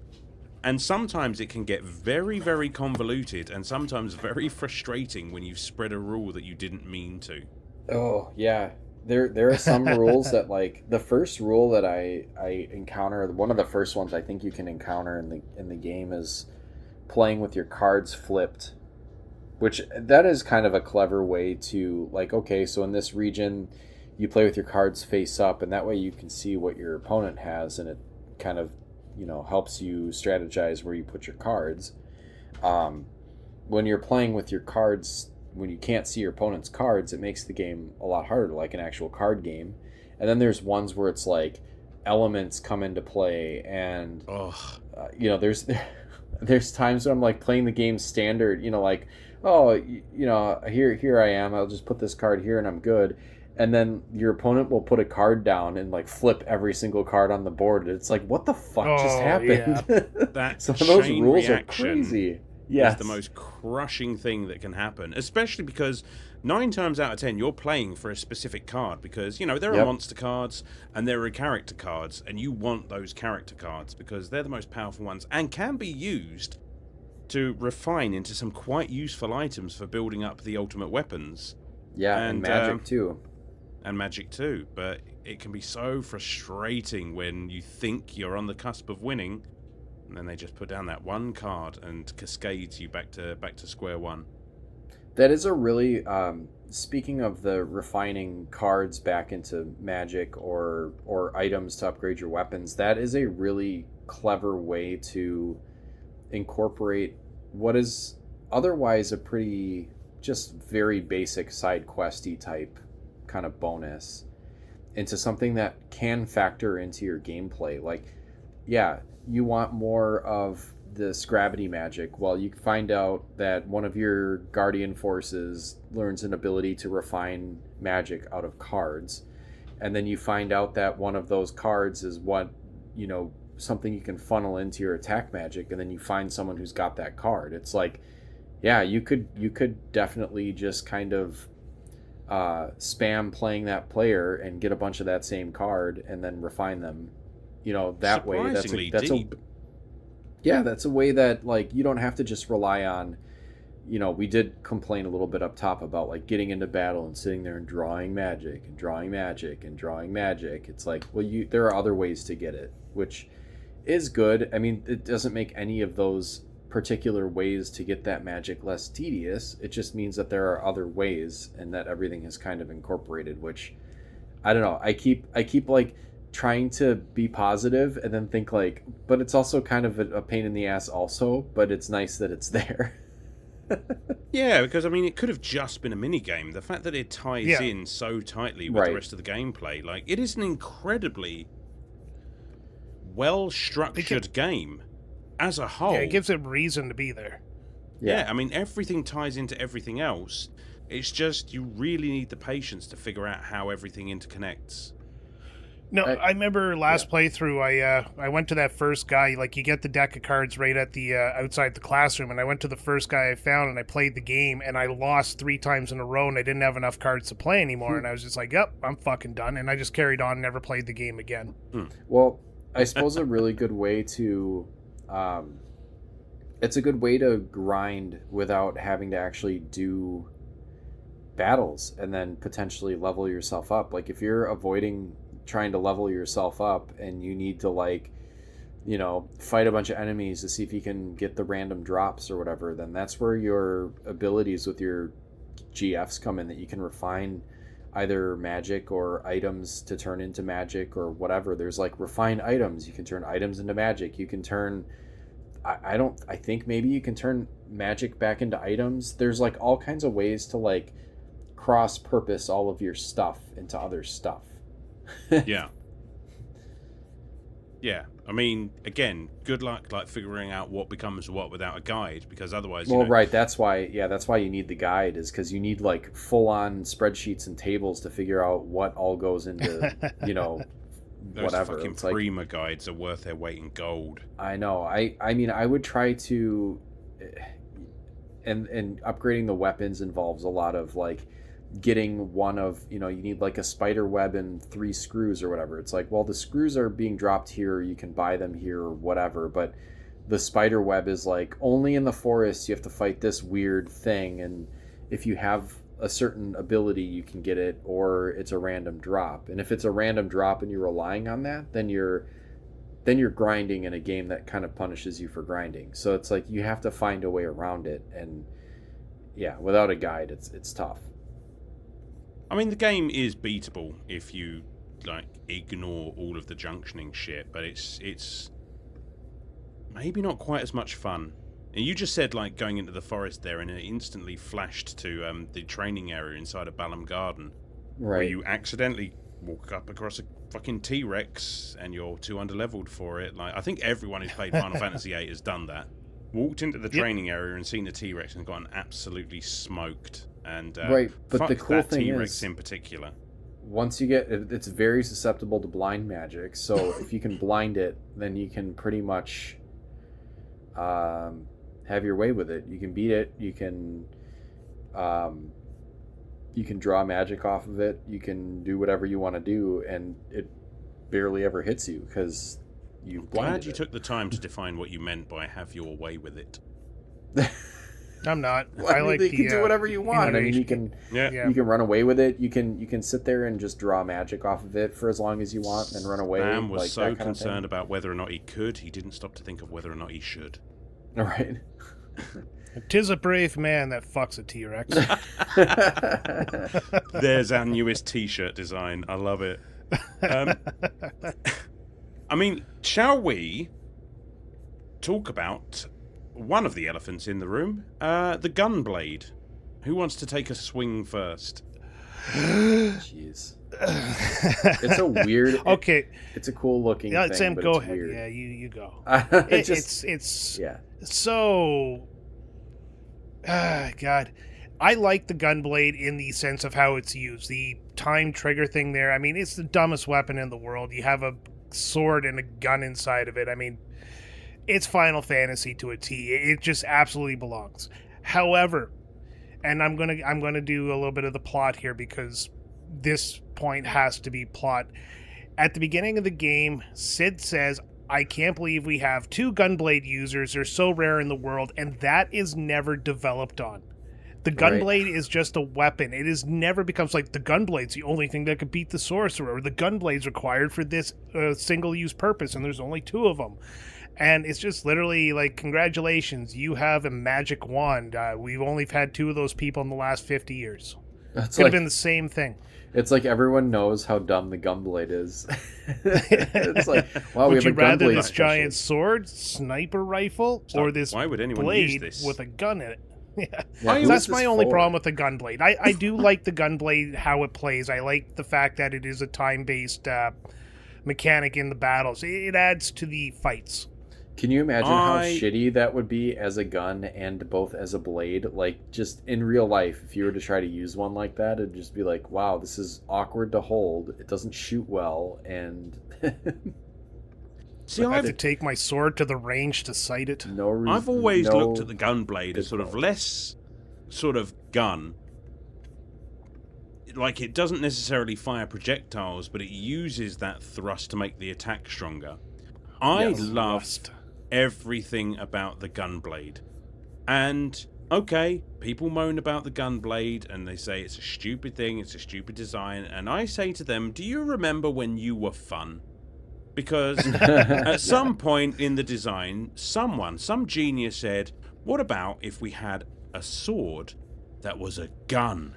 There was a fight in the development room. There was like, I want guns in this one. I want swords. And then the CEO comes down and goes, why not both? Do you know what, though? I mean, that's actually a very, very good point, Brian. You've reminded us something that I wanted to bring up, because this entire world of Final Fantasy VIII does feel like they couldn't quite decide between whether they wanted the traditional style of Final Fantasy or the modern style of Final Fantasy from Final Fantasy VII, and kind of tried to have both sides at the same time, and nowhere is that more encapsulated than the gunblade. Yeah. And like I said, the gunblade fits Final Fantasy to a T because it is a ridiculous weapon. And it's well used, but I would never run out like and say I need to get a replica gunblade to hang on the wall because it is such a cool thing. I would. I have wanted Yeah. one since I played Final Fantasy VIII. If I had one of those on the games room wall, mate, I would be a happy man. If I had that next to a keyblade, I'm good for life. I mean, it's Absolutely. fun if you don't think about it too much. It is very That's ridiculous. it. Like the Keyblade is ridiculous too, but that's more like that more Yeah. plays into the Disney-fied But version of Kingdom the Hearts. keyblade has a purpose of being a key. The gunblade really has no purpose in the game of being a gunblade, It's other than just being cool. there. Yeah. It is, Like you're not going to Yeah, point the and that- gunblade that's at its- someone and shoot at them. You're gonna pull the trigger as you swing the blade, and it's gonna somehow also shoot them. Yeah. But then I hear what you're saying, Brian, about, there's only 2 gunblade wielders in the world or what have you. But to me, that's a quick, clean, shortcut narrative device that tells me these guys are rivals then. Because if there's only 2 if there's only 2 gunblade masters in the world, then they are definitely going to be at it throughout this entire game because they have to be. again, that is very loose thread to make rivals. Is, oh my god, we use the same weapon. It'd be like me and Sam using Bic Penzer and fighting over it.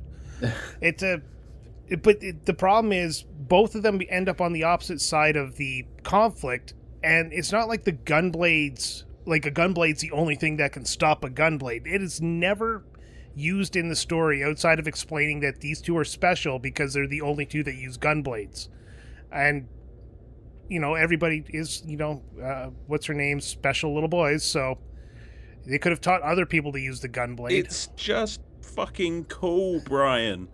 That's all But it cool's needs to not be. enough. That's all This is it a Final Fantasy. This is a Final Fantasy. Cool is not enough in these games. I mean, These are supposed to be highly developed storylines. It's just like, why is a Buster Sword the size of a fridge? Because it's Well, cool. I know. Yeah, I was just thinking about that. It's like people, the people that come at the gunblade are also like, well, the Buster Sword is so cool. It's like the Buster Sword is just as impractical as a gunblade. Yeah. It just looks sick.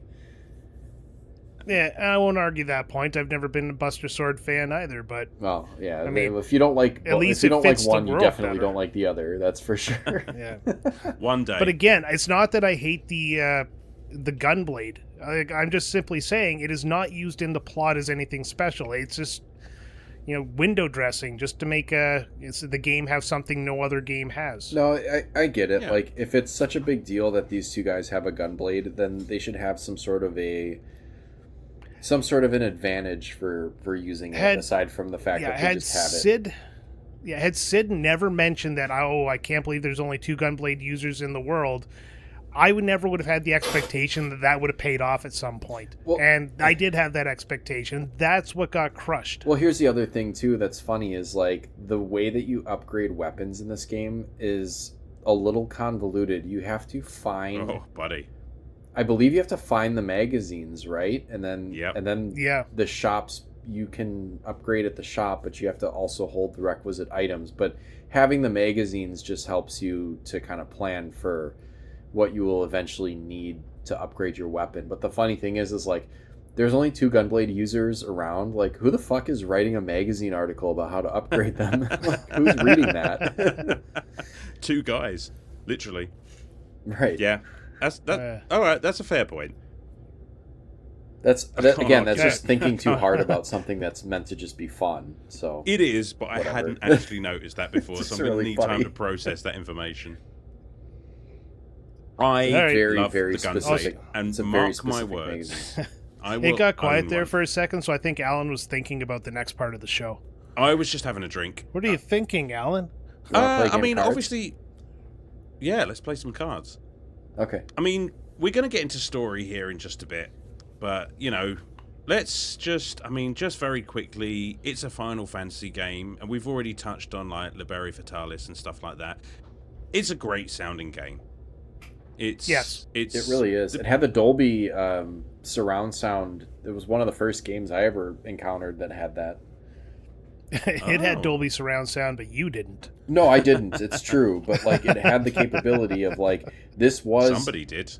Well, this was one of the first.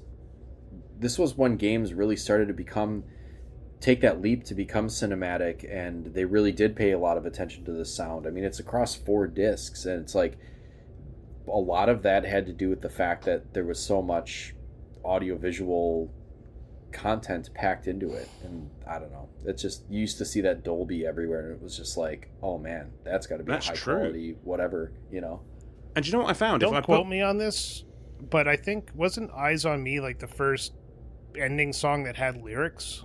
I was literally about to talk about Eyes on Me, and I don't know if that's true or not. I believe it, but that was actually on one of the discs if you put it in your CD player, which I thought was really cool. That was the best part of PlayStation back in the days. You could put certain discs into a CD player and just have a CD of the music. Yeah, it's like reverse Monster Rancher. Yeah. Fuck, oh man, I haven't thought about that game in a long time. But yeah, I'd love to cover it if we could. Sounds amazing. I mean, looks... I think, you know, we laugh about it now. I mean, there's that meme that goes around about Squall being the best looking guy at the party, and then you just see that horrible pixelated mess that is his face.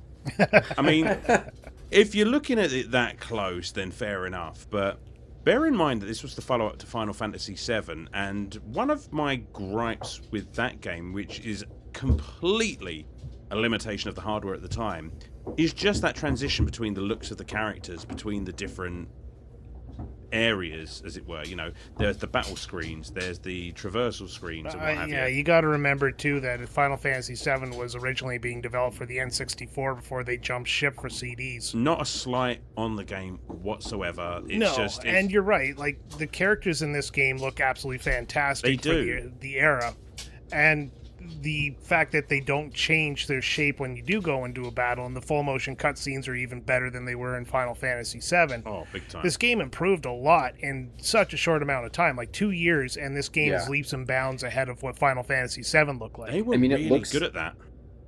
It looks goofy, but some of the transitions between gameplay and cutscene, because there were some pre-rendered backgrounds that would really easily slip into, like, I'm thinking of that scene. It's in the first mission, but when the satellite dish deploys in that TV tower, like, as that's starting, you still have the ability to kind of walk around. So it's more immersive that way. I mean, yes, looking back on it now, you can really tell. It's like when you're watching a Scooby-Doo episode and you could tell what's going to move because it's animated and the rest is just the background. But it was really neat to be able to just, like, seamlessly transition between a cutscene and gameplay. Yeah, absolutely. And to think, like, not long after this, we got Final Fantasy IX, which, again was leaps and bounds. I mean, listen, even is it better. a hot take to say that Final Fantasy IX is probably the best looking game in the series? I won't fight you on that one. I think it's gorgeous. I think it's a work of art. It's definitely the best of the three on the PlayStation. Oh, for sure, yes. I mean, at that point, it's practically a PS2 game. It's like sure. Getting to definitely. that point. Definitely. And you know what? If you're... Think about it at the time. You know, when this comes out, you're probably still playing... You don't have the flat panel projection TV, Dolby Atmos, whatever the fuck, you know, surround sound bullshit. Like, you're probably still playing this on a CRT TV, and on a CRT this would look very good. Like, 100%. you wouldn't really fret Squall's face looking a little janky or whatever. Like, well, every game had that because they didn't really have the ability to make faces. Like, even Lara Croft was pretty bland at the time. Yeah, we just talked about that game. It's just like, man, they really focused on her shape, and then when she turns around, it's like, oh my god. Triangles. Yeah, like, but the remaster, or like basically not even a remaster, just like I think they do call it remastered, but it's basically the same game but reskinned. It's like there are some quality of life improvements, whatever, that you can turn on or off. But like, I wish. Final Fantasy. Sorry, I didn't mean to cut you off, Sam. But Final Fantasy IX on PC did something called the Megori Mogi update. I got the name. I butchered the name. I have it on my computer, but it takes everything in Final Fantasy IX and it up-reses it. So all the pixelated backgrounds become these nice, crisp, clean backgrounds. And I wish they would do that with this game. Didn't they? Did they not? Even the remaster, it just cleans it up a little bit. But I'm talking about they literally rebuilt all the all the meshes. I've not played the remaster of this one. I should.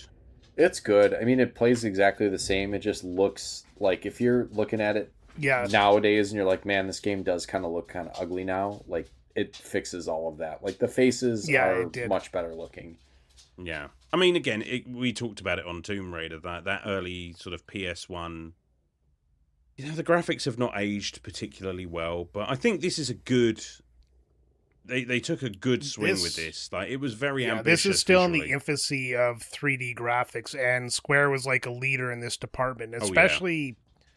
Was it Final Fantasy X? I think it was. Just before that, they came out with the Final Fantasy movie, and they built that entire studio in Hawaii that just absolutely rocketed 3D graphics to the next level. Spirits Within. Yeah, Spirits Within. Yeah, but I don't remember when they made that studio, and I don't know if it affected this game at all. I no idea. This is a tangent, but I've never seen that movie, and I'd like to. I know it's not. I know it's not good. Worth a watch. Yeah, I like it. I mean, it's not necessarily a Final Fantasy. Yeah, that's the biggest issue with it is it's a video game movie that does what all video game movies back then did and spits on the fans who actually want to see the video game movie. That being said, Advent Children, on the other hand, that film fucks.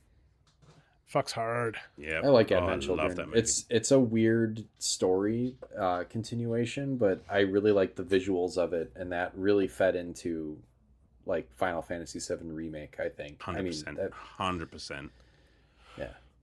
All right, we've danced around this. We've danced around this elephant for too long. We're going to get into some deep spoiler territory here and talk about the story of Final Fantasy VIII. Because we have to. Because we have to, and because I genuinely enjoy the story, and Brian genuinely doesn't enjoy the story. So one of us is going to come out of here unscathed, and we're going to make Sam the referee.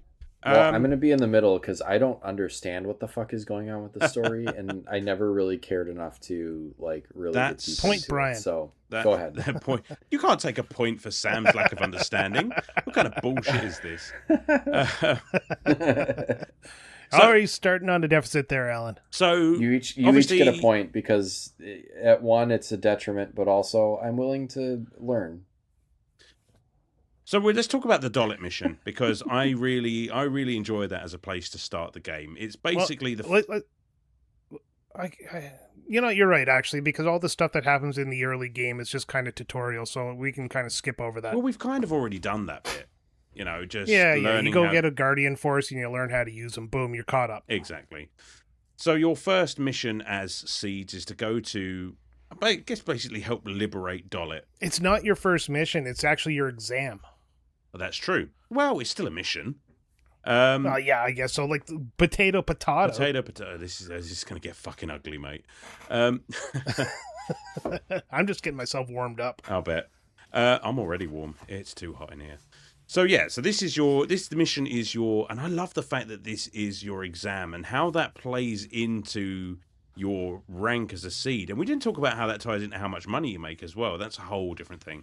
But yeah, so you go to liberate this town, start up the communications disk and all of that good stuff, and you're on a timer. And I love the fact that you are judged for this mission. And Brian, what do you think about the Dollet mission? Oh, this was the demo mission that made me really excited for the game. So for me, it's the best part of the game. You're right. You get on there, you get up the mountain. Cypher's a dick. You kind of learn that, hey, no matter what, he's just going to be a douche. Again, you meet the characters that are going to be underdeveloped through the story. So you get Zell, who shows up randomly and is barely introduced. Then you run into Sophie later on, who, again, just appears there and then is part of your party all of a sudden. And all in all, it's a great way to start the game. It actually sets a tone. Do you know why? Which is what was great about it. Do you know why you like this mission so much? Because it was part of Brave Fencer Musashi, and Brave Fencer Musashi was a much better game. Because it's Chrono Trigger. Go explain that one. Okay. So it's a mission in the game by which your choices affect the outcome of that mission. So, like every game. Listen, characters that you talk to, you will be judged for. It's basically the trial from Chrono Trigger. You even have to fight a fucking giant robot on the bridge. There are so many similarities between this and Chrono Trigger. And at the end of it, it's just like, well, you jumped down instead of walking around. That makes you a bad person. You know, you didn't help this person on the way. You know, you completed this in a certain amount of time. And at the end, you're basically ranked on it. So tell me there aren't similarities there, Brian. Okay, I guess if you want to really like stretch the definition, yeah, one's a trial, one's an exam, but the idea is, yeah, I guess pretty much the same thing. You're just hitting little checkpoints or check marks or check boxes in the list here. But of course, if it's an exam, they have to do something to make it seem like an exam, which is kind of a neat concept into itself. Yeah. But I would never sully the good name of Chrono Trigger comparing it to this. Well, you kind of just did because you agreed with me. So point to Alan. I'm just going to use the Chrono Trigger and redo it. I mean, oh God, where do we even fucking start with this story? Let's start right at the beginning. Let's start with after the exam, they become seedy, and that's kind of where things start going off course. I get that Squall's the main character, but the fact that he's a squad leader, and he wasn't even going to be a squad leader, it's the fact that Cypher fucked up so bad he failed that they made Squall a squad leader. Yep. So they don't even have confidence in him from the beginning. But then they take his teacher and stuff him under his command and then send him on his first mission. It's just, I don't know, too little too fast. Like they could have done a Mickey Mouse mission or something like that to develop a rapport with these characters. And to me, that's immediately where it went off the rails. I don't know. I sort of see the Forest Owls mission as being that. So you're sent to Timber, I think, to help the Forest Owls to basically kidnap the Galbadian president, and you know, because they're a nasty bunch of... I will admit that was also neat, the whole train swapping the cars thing where you had to do certain like switches. That was... I used to fuck like it up so bad as a kid. Yeah. They spent a lot of time putting some good stuff in the early game. Yeah, that's true. These missions are fun, and maybe if it had just been mission after mission after mission like that, I don't know. I wonder what that game would have looked like. Actually, that would have not been bad. If you make these military kids and then they just do a bunch of missions, and all of a sudden the missions start connecting in as you develop the plot, that would have been really neat. But this one kind of jumps off the rail from congratulations to graduating. Oh, by the way, you're going to go kill somebody. Well, they're basically being used as fodder, really, aren't they? It's just like, you know, go out into the world and do what you've been trained for, even though we're not going to tell you. I mean, let's yada yada some stuff, because basically, yeah, it evolves around the fact that this sorceress Adia, and there are only a limited number of sorceresses in the world, so this is kind of a big deal. But she is being made the advisor to the Galbadian president, and that's kind of a bad thing, because she's kind of a dick at this point. So... Your mission then becomes, with the help of Irvine, to go and assassinate Sorceress Adia, and basically, you know, solve that whole problem. Because seeds are basically trained to fight sorceresses, even though they've never done it. Oh, God. The whole Irvine thing there just drives me in the story. I was so pissed off at the end of that because he comes out this cocky, you know, womanizer. You know, he's very cool. He's got a hat. He's got a trench coat and a sniper rifle hung over his shoulder. And the whole thing is he's going to shoot the sorceress, and that's going to end the whole mission and everything like that. And then as soon as he gets up there, he turns into this blubbering coward, and it's like, what was the point of that? Again, they don't pay that off later in the game. I mean, yeah, but it just paints him as human and a child. Yeah, but you're interjecting stuff into it, but he's supposed to be a badass. He could have taken the shot and like being super confident about it, and the result would have been the same, and they didn't have to like completely destroy a character right as he started. Agreed, but then it would have only have been a one-disc game. But... Oh no, it didn't have to be a one-disc game because the shot would have been blocked because his cowardice had no bearing on that shot hitting the sorcerer. I don't know. I think she was onto something when the gates came down and trapped her in there. Yeah, but again, she blocked it without much effort. True. The whole idea was she was unstoppable. Now, I know we need to speed this along because we've actually got a bit of a time limit tonight. So, let's just get to the main crux of the Oh, matter. I like what you're doing here. So, I've just looked at the time and realised that we need to yada yada this a bit. Basically, what it comes down to is that there is an evil sorceress from the future who is attempting to use time compression, and what that is she has used a machine to cast her consciousness back in time to occupy the body of a sorceress in modern day, because what she wants to do is look for the girl on whom her machine is based on, who has the natural inherent abilities to throw people's minds back in time. So basically, she's on a pit stop here to find a lone who's going to throw her mind even further back in time so that she can achieve time compression, mush all of time into one great big ball of wibbly-wobbly, timey-wimey stuff, and basically be a god. And that's what it comes down to. Now, that's the ending of the entirety of the story, but I think the more important part is the connection between the characters that they just threw at you.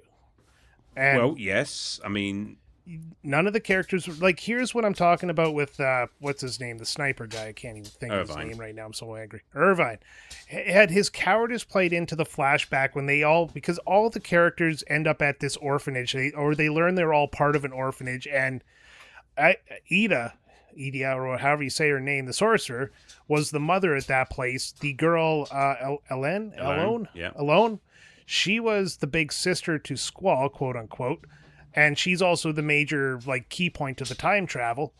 And had they taken, like, Irvine and he was a coward back then, it would have added to that story and developed that character really quickly. But at that time, they just made every kid there just a normal kid, no personalities.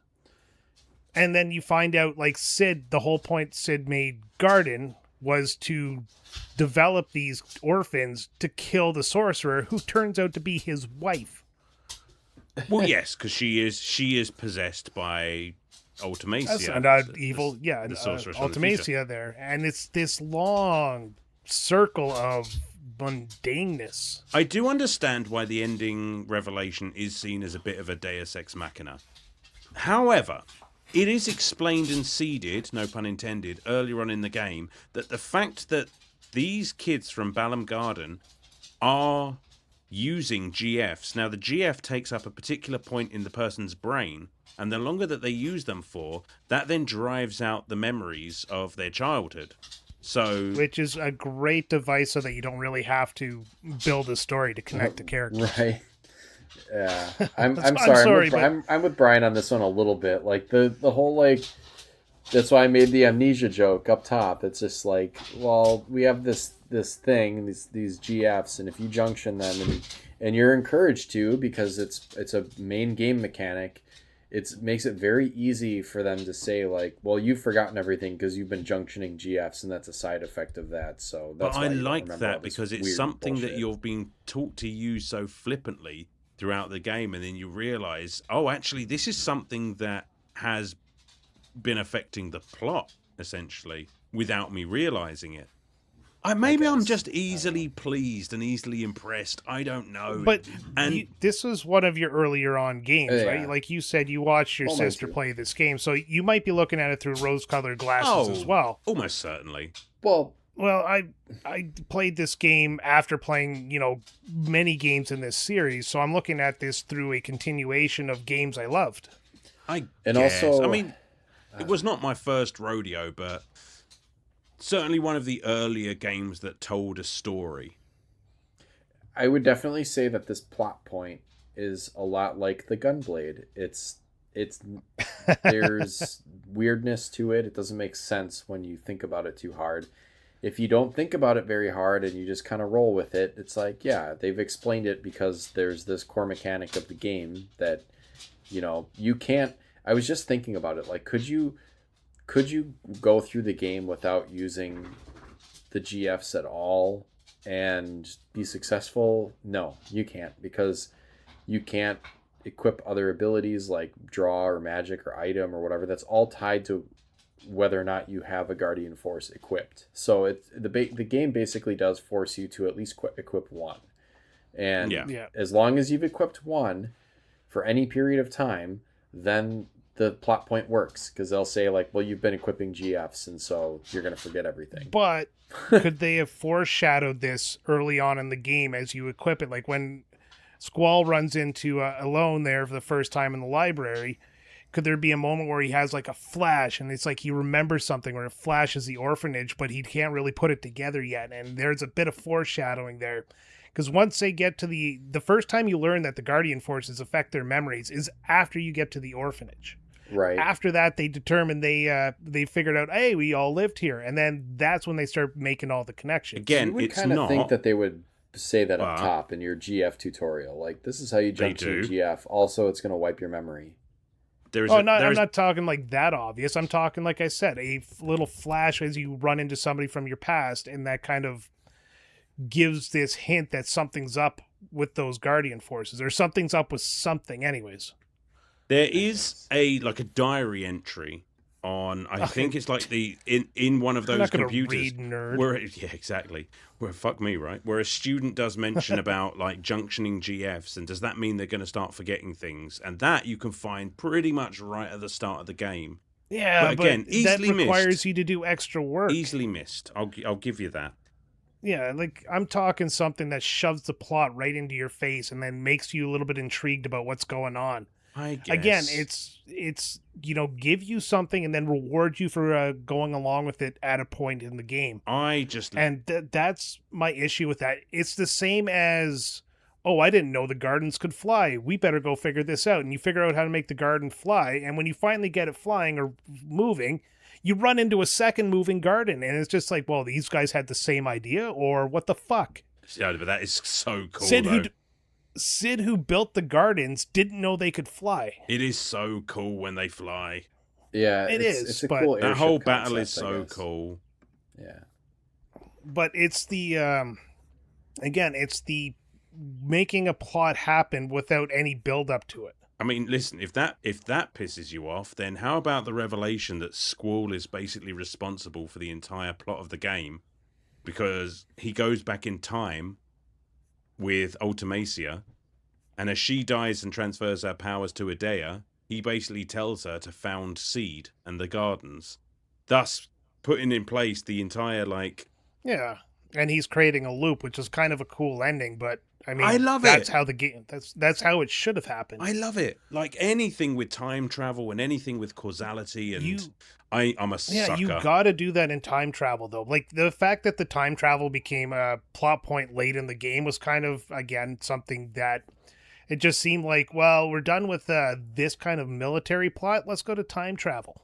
I guess, but I still love it. But no, you're right. Like that whole loop thing, that is good storytelling there, because it's like the grandfather paradox. Without Squall going back and telling Idea to form Seed, does Seed ever get formed? And then, creates a loop that requires both characters to be in specific spots. Oh, I do love a paradox. Paradoxes are great. Yes, they are. I mean, listen. No, I don't argue with that point on that one. Even the time travel thing itself, I really enjoyed. I mind you, I'm a sucker for time travel. I love those story plots. But I don't know. Like, I wish that was really forecasted at the beginning of the game. I wish time was more of a central theme rather than being the reason we can get everybody to where they need to be. I mean, listen. No, I disagree with your opinions on the story, but I understand them. And I think it's just what it comes down to is we have different expectations about how stories are told. Like I respect your opinion immensely, and I see how you've come to it. I think I'm just... You should. Sam's already given me 2 points, and you done. Well, I'll tell you Alan gets two nailed it. additional points, so now it's tied again. We'll have to play I spoke too soon. We'll have Let's to play talk the about decider. Laguna's story. Laguna's story was actually supposed to be its own separate world. The original concept of the game actually had a fully fleshed out Laguna story that you would play alongside the Squall story, but it got cut and put into flashbacks. And that, I guess the time travel mechanic was introduced early. I apologize for that. But Yeah, Elone Point to knocks you out me. with her mind powers, and then she sends you back in to see what the world of Laguna is doing, and you It's don't really learn much about Laguna early on in the story. the fact that they Nobody. just kind of pass out and then all dream about Laguna and Kyros and Borden. He's sexy.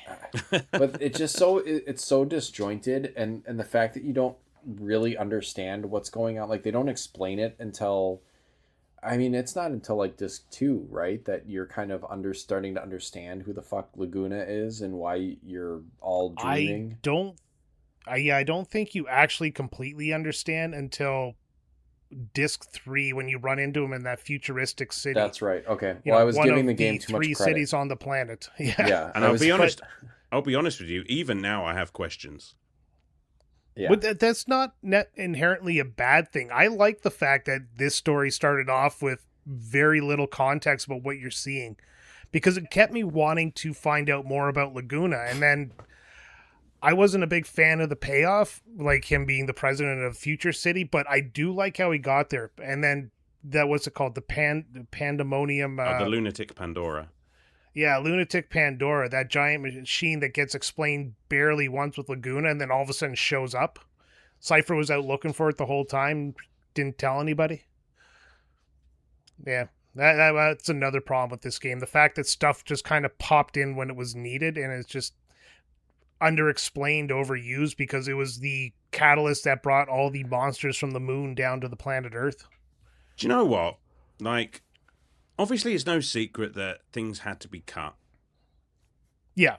What I would like more than anything is basically a director's cut remake.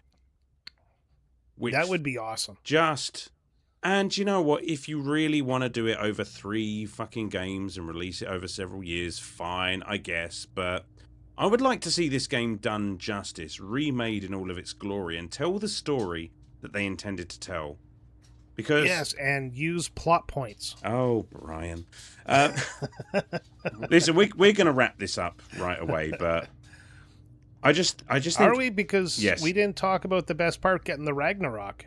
Well, I mean, we're on the clock, buddy. Yeah, we still got a couple minutes here.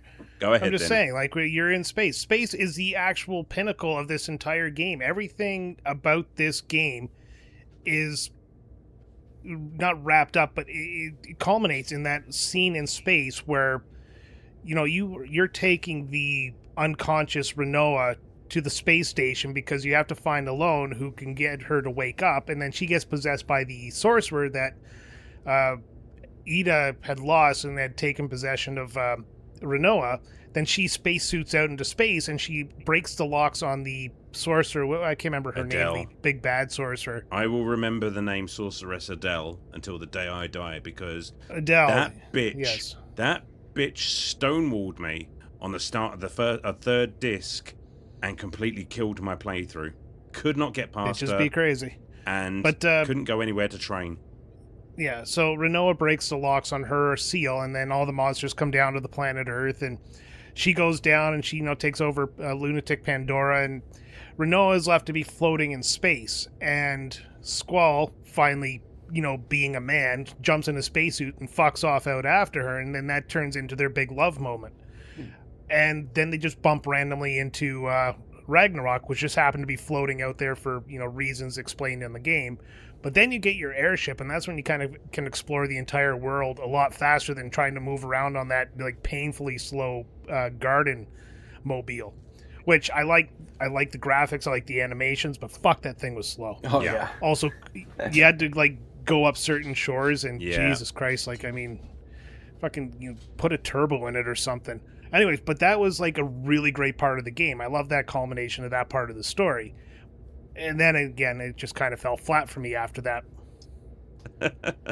But at that point, everything was wrapping up, so I think I was just kind of, like, already tired of the story by that point. It is easy to burn out on an RPG, like, especially as you get especially into one if you're not into the story. Well, and especially one that's as involved in this as this one is, because, you know, you do have certain elements that it would be nice to have, like, I want to be able to upgrade my weapons. I want to be able to junction the most powerful magics to my attack or whatever you want to do. But there are sometimes several steps that you need to follow in order to do those things. And there are a chain of events, sometimes stretching back entire discs of the game, that if you didn't start early, you're not going to be able to catch up.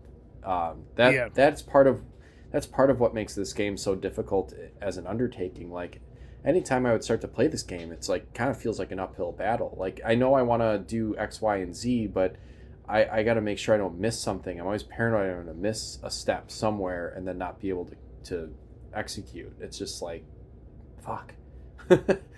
It's just such a weird, convoluted knot of the game. I mean, you're not wrong. I think I got it all out, Alan. You're not wrong. And minus 10 points from Alan. wait, I lose? And that's the show. Ah, dang it. And then 5 points to Gryffindor. Fuck, Gryffindor beat me. 50 points to Gryffindor, just because. Listen. For pure cheekiness, 50 points to Gryffindor. Ooh, I like a bit of cheekiness. I mean, listen, it's an RPG. There's no way we'd be able to cover every single aspect. And I think we took a massive chunk out of this one. But I could go on forever about this story if I had like a beat-by-beat list. I mean, music this is amazing. Already. I mean, we did music. Yeah, a little bit. But I love the battle theme of this. Like, I could listen to the battle theme. Well, you should have said that during the music section. Well, I'm sorry. I'm coming back to it. 10 points. Minus 1 point to Sam. 10 points the boss Sam. theme is great, too. Yeah, 10 points from me. It is. But then it always is in Final Fantasy. Yeah. But yeah, I know we're going to have missed stuff. Natsu. And, sue us. But I think it's a good enough time to start wrapping things up here. And I'm not going to give it to Brian, am I? I'm going to give it to Sam to start with. Ooh, okay. Yeah, this is an early-ish RPG experience for me. I want to say my first RPG was Final Fantasy Legend 2, which is a very odd one. Woo. And then Pokemon. And then kind of this, I guess. Like, it's a really, really weird trajectory, but... Yeah, because to me, for the most part, like, video games were platformers. And that was kind of my, not my only source of, my only genre, but it was like, that's when I thought video games as a young kid, like, I thought of platformers for the most part. So a game like this was very novel. I was really interested to try it. It was kind of the driving force behind even wanting a PlayStation after it had gone through almost its entire life cycle at that point. I don't know. There's a lot to be said. I've played this game probably as many hours, if not more, than most games I've ever played in my entire life. Only just because I've taken so many stabs at it throughout the years, trying different things. Still haven't beaten it, which is just really it's sometimes just disheartening. It's like someone who says, like, I'm going to write the next great American novel, and then, like, just never really quite finishes it or whatever, like, takes a bunch of different tries. This is my great American novel. I don't know what else to say about this game. I do enjoy the game. I like the ability to customize and do a lot of different things. Sometimes that makes it a little too complex than what I want in a game. I do sometimes like the ability to just, grind levels and accumulate money and upgrade my shit and whatever, level up and grow the characters that way. But this is not that. It definitely subverts all of your RPG expectations in a lot of ways, and I don't know. I'll always have a soft spot for it. So it's not my favorite Final Fantasy. It's not my favorite game, but it's one that I do enjoy. One of these days I will finish it. I don't even know. Probably not this year, but one of these days. Hopefully before I die, I finish this game. I'm gonna give it. I give it like a nice solid 7.5. Like it's not bad. It's just not one of my favorites. I think it's definitely the longer, the further I get from the original time I play it, and then going back to it and just kind of remembering all of the various involved intricacies of the game. I like it less the more that time passes, but it's still a decent game. So 7.5. Very nice. Almost an 8, but not quite. Which leads us to Brian. Go ahead, buddy. Oh. All right. Well, I've been writing a couple of notes as we've been talking, and I'll be real quick here. Start with the draw system. It's very tedious. So, obviously, you got to draw magic from enemies, and getting 100 copies of any spell can kind of involve like standing in battles for minutes at a time. It just encourages grinding in a way that it's just kind of boring, and I don't know. It feels like you're spending more time collecting magic than you're actually fighting, and then using said magic actually makes you weaker because you tie it to your character stats through the Junction system, and if you cast said spell, you lose stock. So you want the stronger spells tied to your character stats, and then you end up using weaker magic to offset that, and what's the point? So you either make that choice, which I guess through our discussion, you guys have kind of swayed me on that because it really makes you think about using it, and then it becomes the elixir paradox. The Junction system is very poorly explained in this game. I mean, it has tutorials, but it can become confusing if you're not 100% sure what's going on or you don't have a guide. The game, of course, is easily broken. There's like things that you could do with Cypher early on in the game that will level up some Junction forces without leveling up your characters, because you can level up Cypher all you want and your Junction forces on him, and basically use those Junction forces on the other two characters without ever making them fight or gain experience. Ergo, they become low levels with high Guardian forces. But that's neither here nor there. The enemy level scaling is neat in this game. I mean, it's definitely something that I wish they explored and refined over the course of future video games. But I also do like you feel like a god by leveling up throughout a level. And it also helps with, I do like grinding sometimes. Sometimes putting on like a TV show and grinding through a game to get up some levels is just kind of relaxing. The summons are a bit overpowered. They can dominate the early game.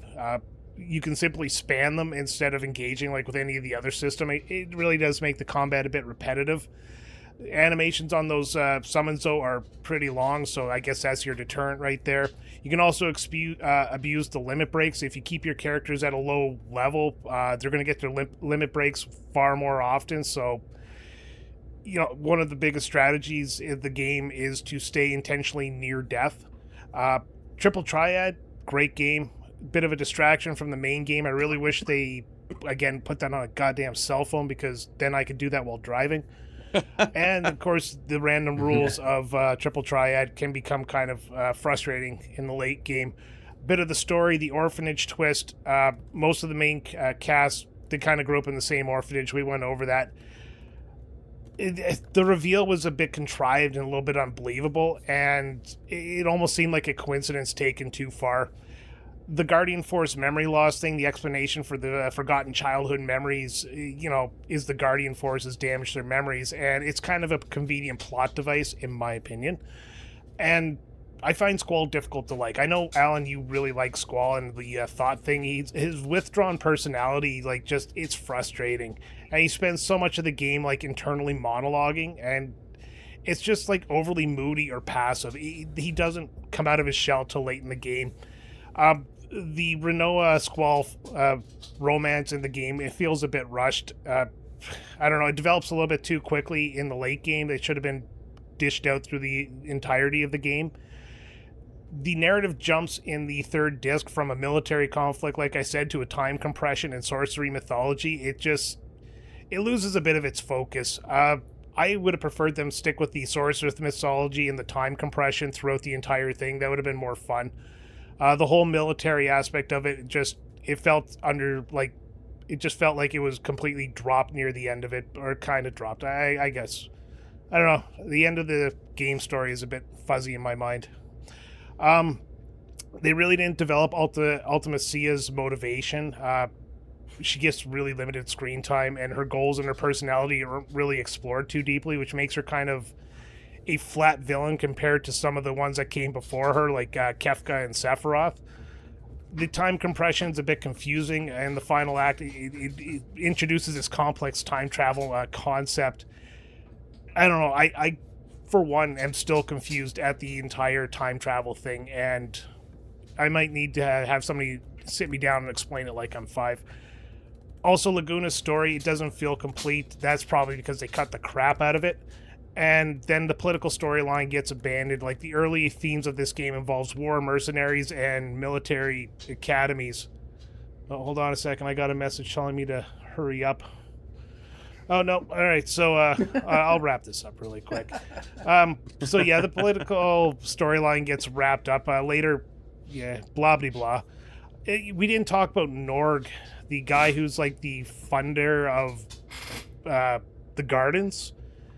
That was just, he's there, you kill him, and then that's over. That was so not even necessary for the overall arching story. I've said about the characters, they lack development. You know, aside from Squall, Rinoa, and Laguna, a lot of the characters are just, they're underutilized. Quittis loses her importance very quickly. She's introduced as a major character in the beginning of the game, and she just fades into the background. Selphie gets very little screen time outside of a few key moments. Zell's character arc completely stalls. And Irvine's development happens late in the game, and much of his characterization occurs in the middle. World building complaints? None. I'm not even going to get into that one, because why? I think that's it. I got more notes, but I think I'm droning on here because Alan is tapping the side. I did the rank. I don't even remember where this ranked on my list. I know it's not at the bottom, but it's definitely not in the top half of the games that Final Fantasy has made. And I come from Final Fantasy 4 or 2 on the Super Nintendo to 6 to 7 to this game. And that's why I find this game to be a bit frustrating to play. It's just not as good as those games. I'm going to give it a 6 out of 10. Just to conclude. But if you'll give me time, I'll do a whole other podcast complaining about the game. I think you just did. Sorry. It was a couple of notes, and then it was just like I started going, and all of a sudden I started thinking of stuff, and then it was like I could slip this in here, and then I realized I zoned into this like hate zone. Brian managed to quick play inside of a main episode. That was impressive. Inception. I Sammed. You know what this you is did? what Sam normally does. Sam does like the 5-10 minute wrap up some days. It's like you fell asleep and became Laguna and did a separate podcast on. Yeah, that's pretty much what happened. Yeah. All right. Do you want to play some cards? Absolutely. I'm going to keep this brief. Because obviously you guys have already gone over much of it. This was my first Final Fantasy game, and you never forget your first. It is what made me fall in love with the series. From the opening cinematic, to the characters, to the gameplay, it made me fall in love with the JRPG. Like, I love the characters, because I've kind of grown up with them.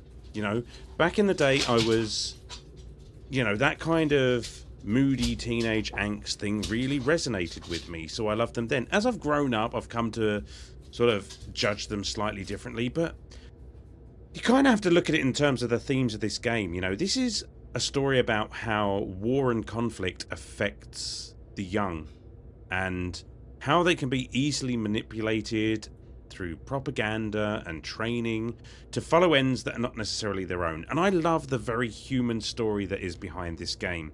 And I think that's reflected in the fact that, yeah, characters like Ultimacia aren't really fleshed out, because they just needed a world-ending threat for this team to go up against.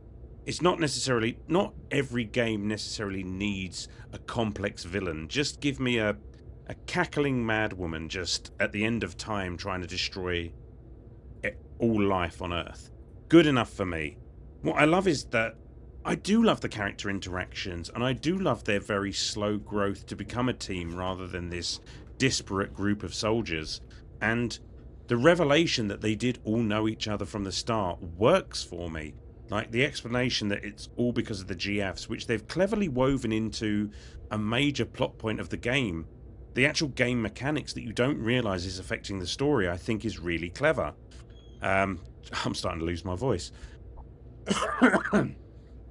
Like, again, Good. gameplay, you son of a bitch. Gameplay, music, visuals, all of that stuff we've gone over already, I absolutely love. But it's just, I'm a sucker for a time travel story. I'm a sucker for a soppy love story. You know, I'm a sucker for the power of friendship overcoming all odds, and this game had all of the above, and I love it. I just think it's a marvelous game. It's definitely one I will play again. And it's definitely... it's one of my favourite Final Fantasies, and I know that is in huge part due to the nostalgia, but nostalgia's a powerful drug, my friends, and I'm going to give this an 8.5. Well, to be fair, you also like Final Fantasy 13, so you can be wrong twice, I guess. I can be wrong far more than that. Don't you dare underestimate me, Brian. Well, that ended up exactly as I thought, because I did kind of sit in the middle, and it was reflected in the scores. There you go. We know what we're doing. But that's it. Yes. That's going to do it for, if you've stuck around this long, this is probably going to be one of our longer episodes of Retrotopia, so we thank you for sticking around this long through the ramblings of three madmen as we try and pick through the complexities of time travel and friendship. But, Want to play some cards? yes.